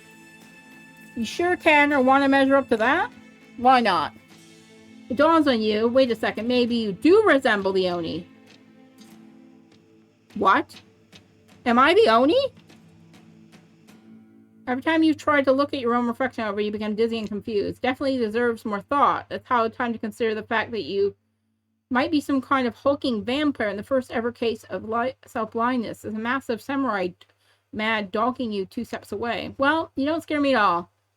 Stick with Kazan. Peasant! Realize how the true purpose of my visit is to extinguish your light. Oni waves his katana in the air and menacingly, like great-grandfather, like great-granddaughter apparently. Hold up there, grandpops. Not so fast. We're only supposed to kill them if they deserve it. First, you know them a little better. Young people these days always wanting to kill and insist they must deserve it. Back in my day, you did what needed to be done because your nobility depended on it. In his day, such an imposing presence, he sure is giving off the serious old man yells at cloud vibes. I love old man yells at cloud. Duh! Why? You see, when I was a young man, they didn't have foreigners in our land. Didn't need them. We had our abundance and culture already. A little too much, if you ask me. Didn't make the rules. The rulers did exactly how it should be. Literature, art, commerce, theater, fashion, poetry, puppet shows, ghost stories, horizons, gambling, fighting, fine dining, fast food, public executions. What were we talking about? Spirit giggles at her great. Okay, I'm not going to say all those every time Oni's forgetfulness. You wonder, does she even like this guy? She hates her father, so... Listen, old man, we don't have time for you to list every activity available to a samurai in the entirety of the Edo period. Silence, peasant. You're showing your ignorance. Samurai were forbid from activities that did not benefit the Busho code. They're attending certain theoretical performances, for instance. Sometimes, however, a samurai would serve the skies in order to seek out entertainment. I'm not saying I did that, because the honor of body built like entire castle is quite hard to hide. But clearly you have neither my honor nor my physique. They even know about the ins and outs of shifting rules in the traditional Japanese samurai etiquette, you fool. Rin, what would you want with such an uneducated admirer as this? You find it hard to believe the contemporary person knows that much about who was and who wasn't allowed to do leisure activities or 100 years ago. However, you're really not that sure how to handle this massive demonic old man. Oh wait, I get it. Sweet Rin, my beautiful descendant. You invited me here to do what you're too kind to do. Bash this jerk's head in! Claude? Doris? Claude? Doris. Fetch my composure. Rin, wrap your robes around this Mongol's hands and hold them still. We'll splatter their brains on the beach together as a family. Grandpa, no! It's not why I invited you here at all. In fact, I invited you, Claudette and Dwight did. Oh yeah, yes. Wink, wink, wink. The whole wink, wink, wink out loud thing is getting out of hand. Him and Trapper really do have a lot in common, don't they? I swear Mel is a good soul and the heart of a warrior. They fought for my love in their own face, faced down death more than once, and put up their fair share of nonsense. Nonsense that seems to be endless. Can we wrap this up already? Of course, of course. Who might expect anyone to wait around for my approval? I've been hanging around as a ghost of watching the bloodlines be polluted by cowards and quitters for 5 generations. Come on, guys, your ancestor-in-law's, Short draw, Oni beckons you closer. There's no way he's ever hugged anybody in his entire life. I think I'm good. He might just want a boop. I think he wants a boop. Oni's like boops. Rin now. Push them away. And I'll split them in half. Sacrifice the upsir to the Yokohama bloodline will surely bring us back to life and set us in the course of honor. You're so silly, Grandpa. We both know that only one sacrifice will get our family back on track. Revenge on my father. Your great-great-great-great-grandson, traitor to the Yokohama The lust for violence in your voice, it fills me with cheer. I'll never forget who I am. I suppose this is the person you want to be with, you're going to journey the blood revenge with. I should trust your judgment. The strength of you blooms on the same cherry tree was planted centuries ago in our shared ancestors. And if Mel ever treats me poorly, I have my word on our family's honor. I will wield my katana and gut them like a fish. Yay! Here, roll down behind Oni's demonic mask. Sure you want to marry into this? I'm not sure, guys.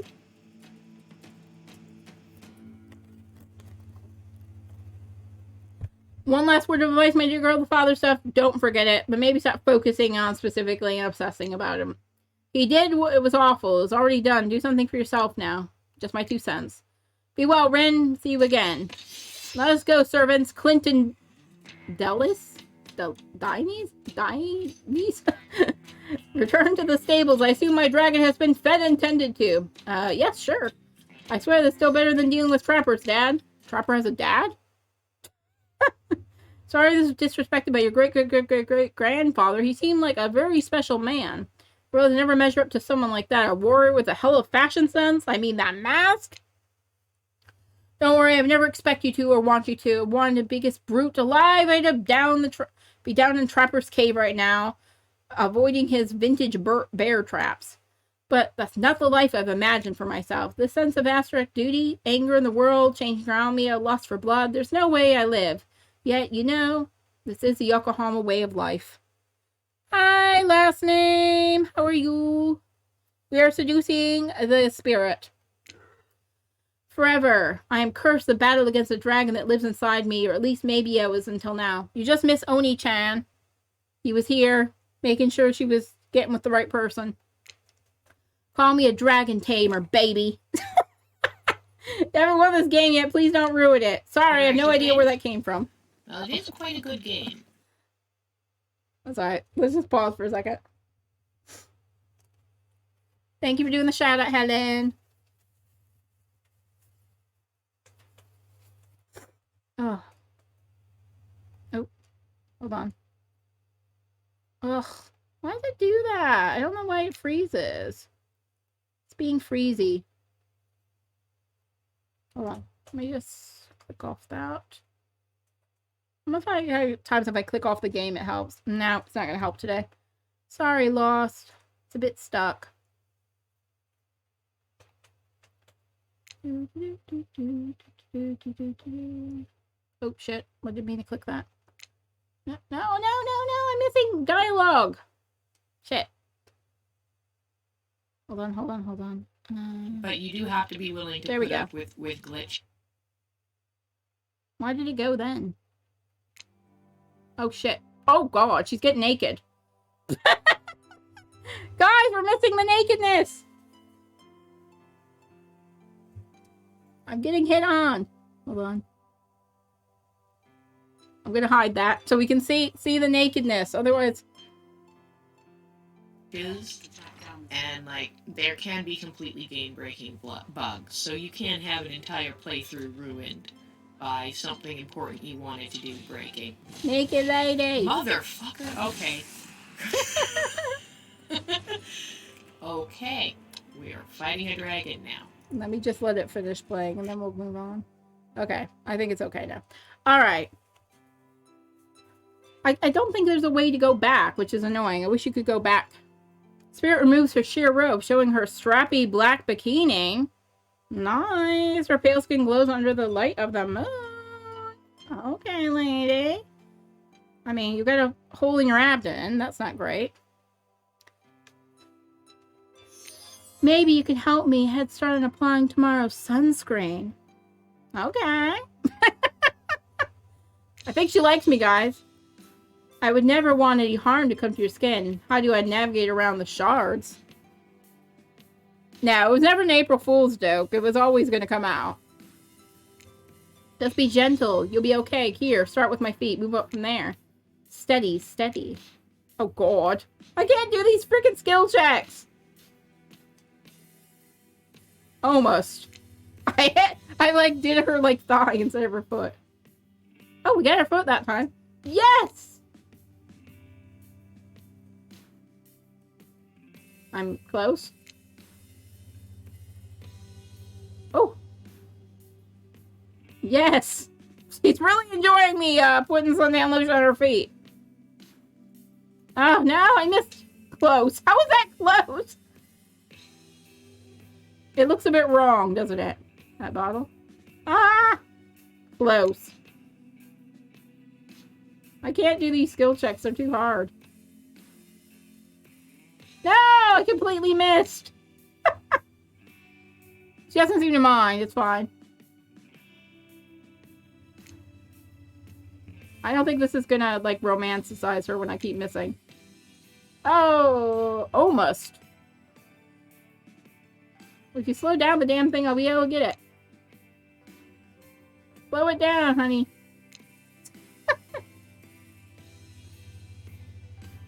Oh, you can fail. They have a fit if you don't get it.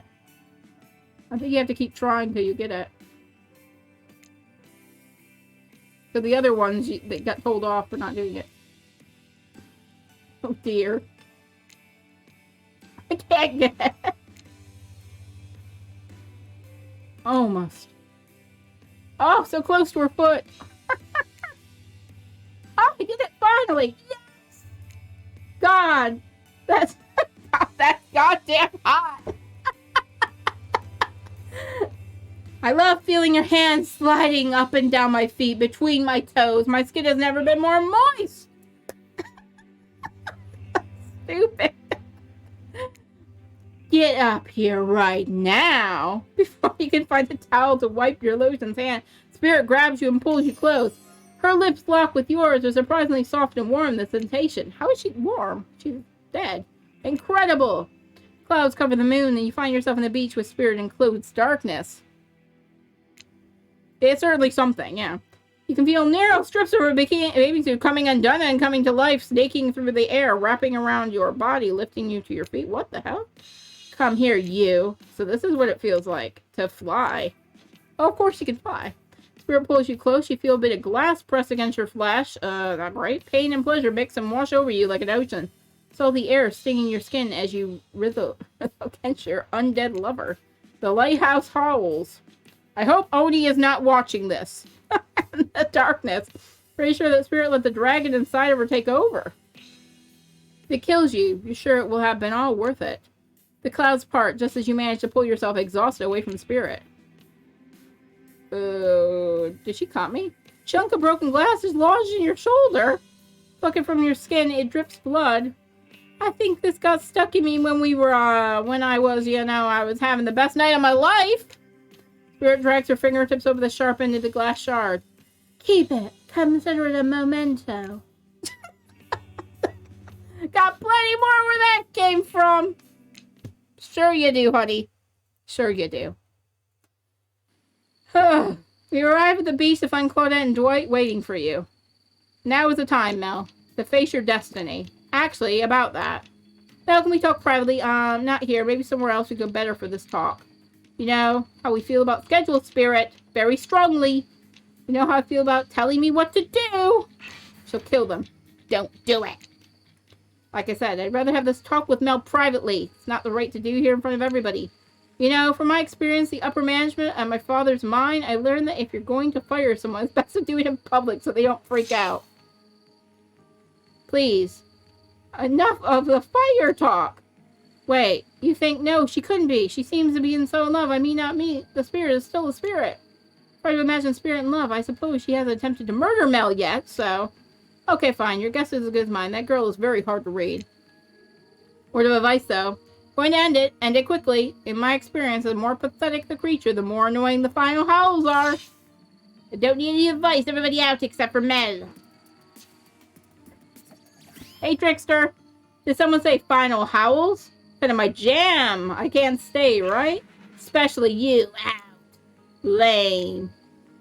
Alone with the Spirit, you feel something awful hanging in the air. More awful than the lingering smell of the Cleaver body spray. Gagging. We're all gagging for Cleaver body spray. Spirit, Rin, I don't know what you plan on saying, but before you say anything, just know I really, really enjoyed my time with you. Getting to know you over the past few days helped me to get to know myself. For that, I just wanted to say thank you. That's sweet. You're welcome. You know what? It's the kind of thing that shows me you've got a good heart inside of you. Too good for me to carve out and toss in the ocean, but also too good for me to love. I need someone to share my interests, someone to connect with, someone jaded and dispassionate, only driven forward by desire of revenge. I need someone who isn't warm, that I can feel cold and compassion. I need someone who isn't you. Can we just be friends? No! I don't know if...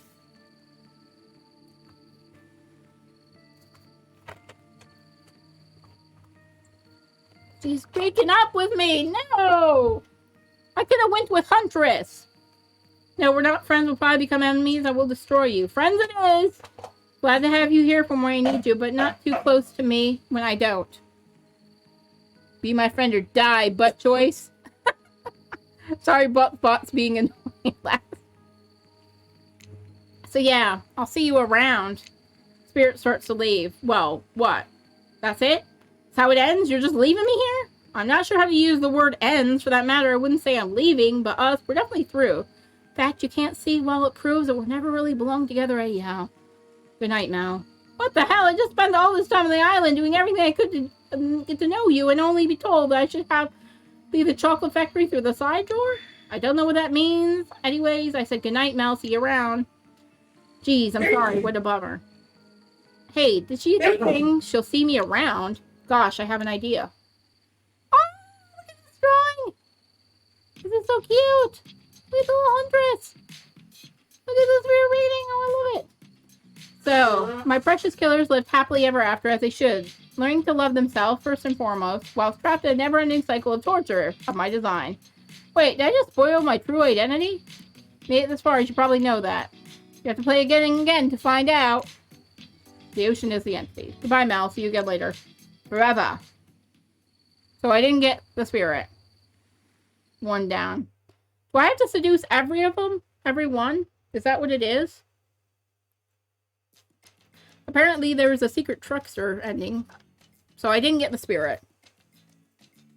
Maybe I should have went for Huntress instead. I mean, it was very cute. I don't know how much I want to play it again.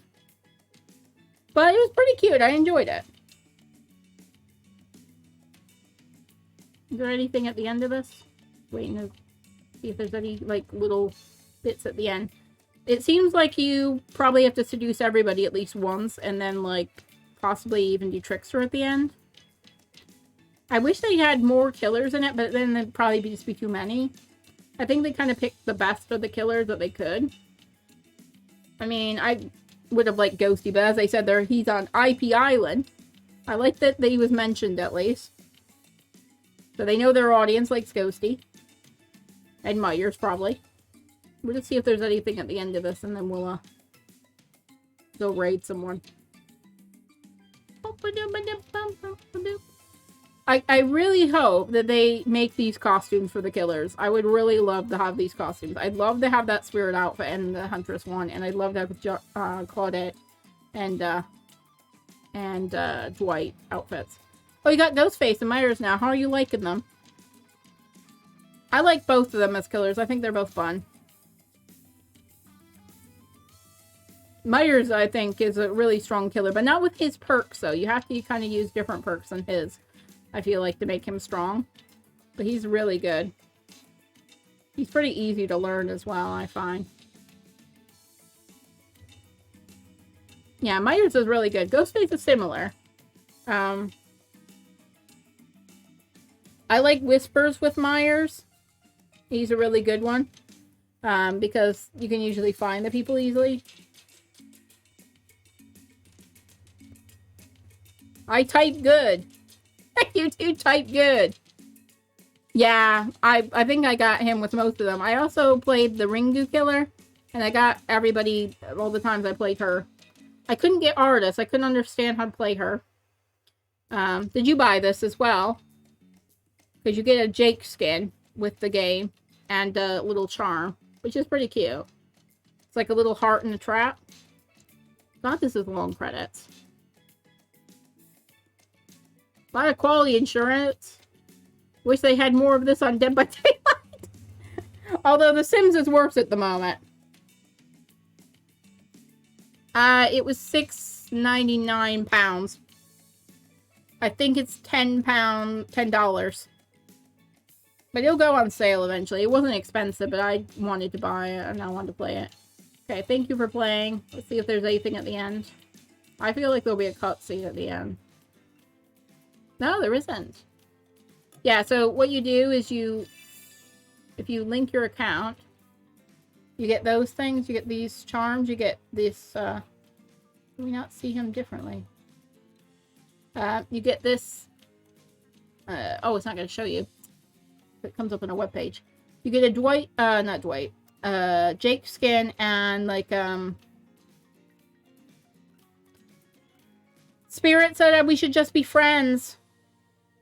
And said I had to play again. The ocean is the entity. It wanted me to play again. A piece of her glass got embedded in me and she told me to keep it. It's fine. Okay, we're gonna go find someone to raid. I should have picked Huntress, clearly. I thought about picking Huntress. I nearly picked Huntress. Yeah, I think there's some replayability. I think if I chose completely different people next time, it might be quite fun. Because I didn't pick Trapper at all. I didn't take him on any of the dates. And I quite like to, like, do Wraith some more as well, because I think he's an interesting one. Okay, we're going to finish off the stream. And I'm going to go find someone to raid. Because it's quite late my time now. Sorry for the later start today, guys. I was putting together a new set, chest of drawers, so I was trying to get that done. And I really needed a bath after and to eat, so that's why we started a bit later than normal. Let's see who's online. Oops. Who's online? Who's online? Let's see who is online. There was a lot of people online earlier.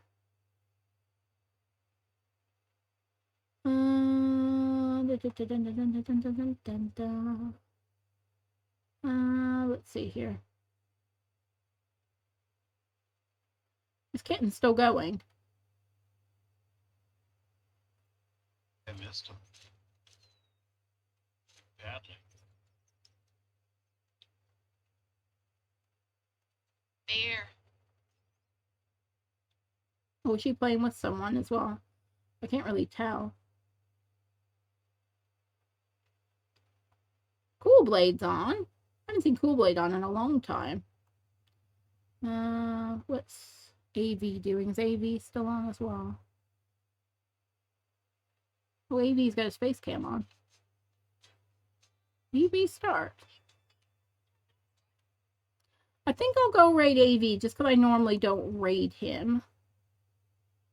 Yeah, we'll go raid AV because I haven't raided him in a really long time. So I think we'll give him a raid.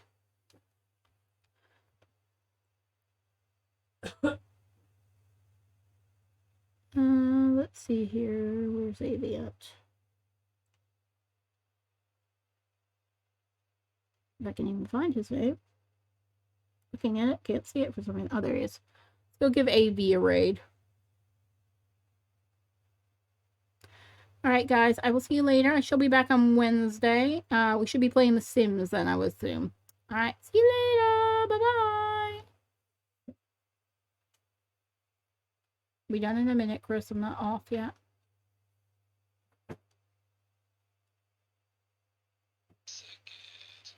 Ready that dish, cats.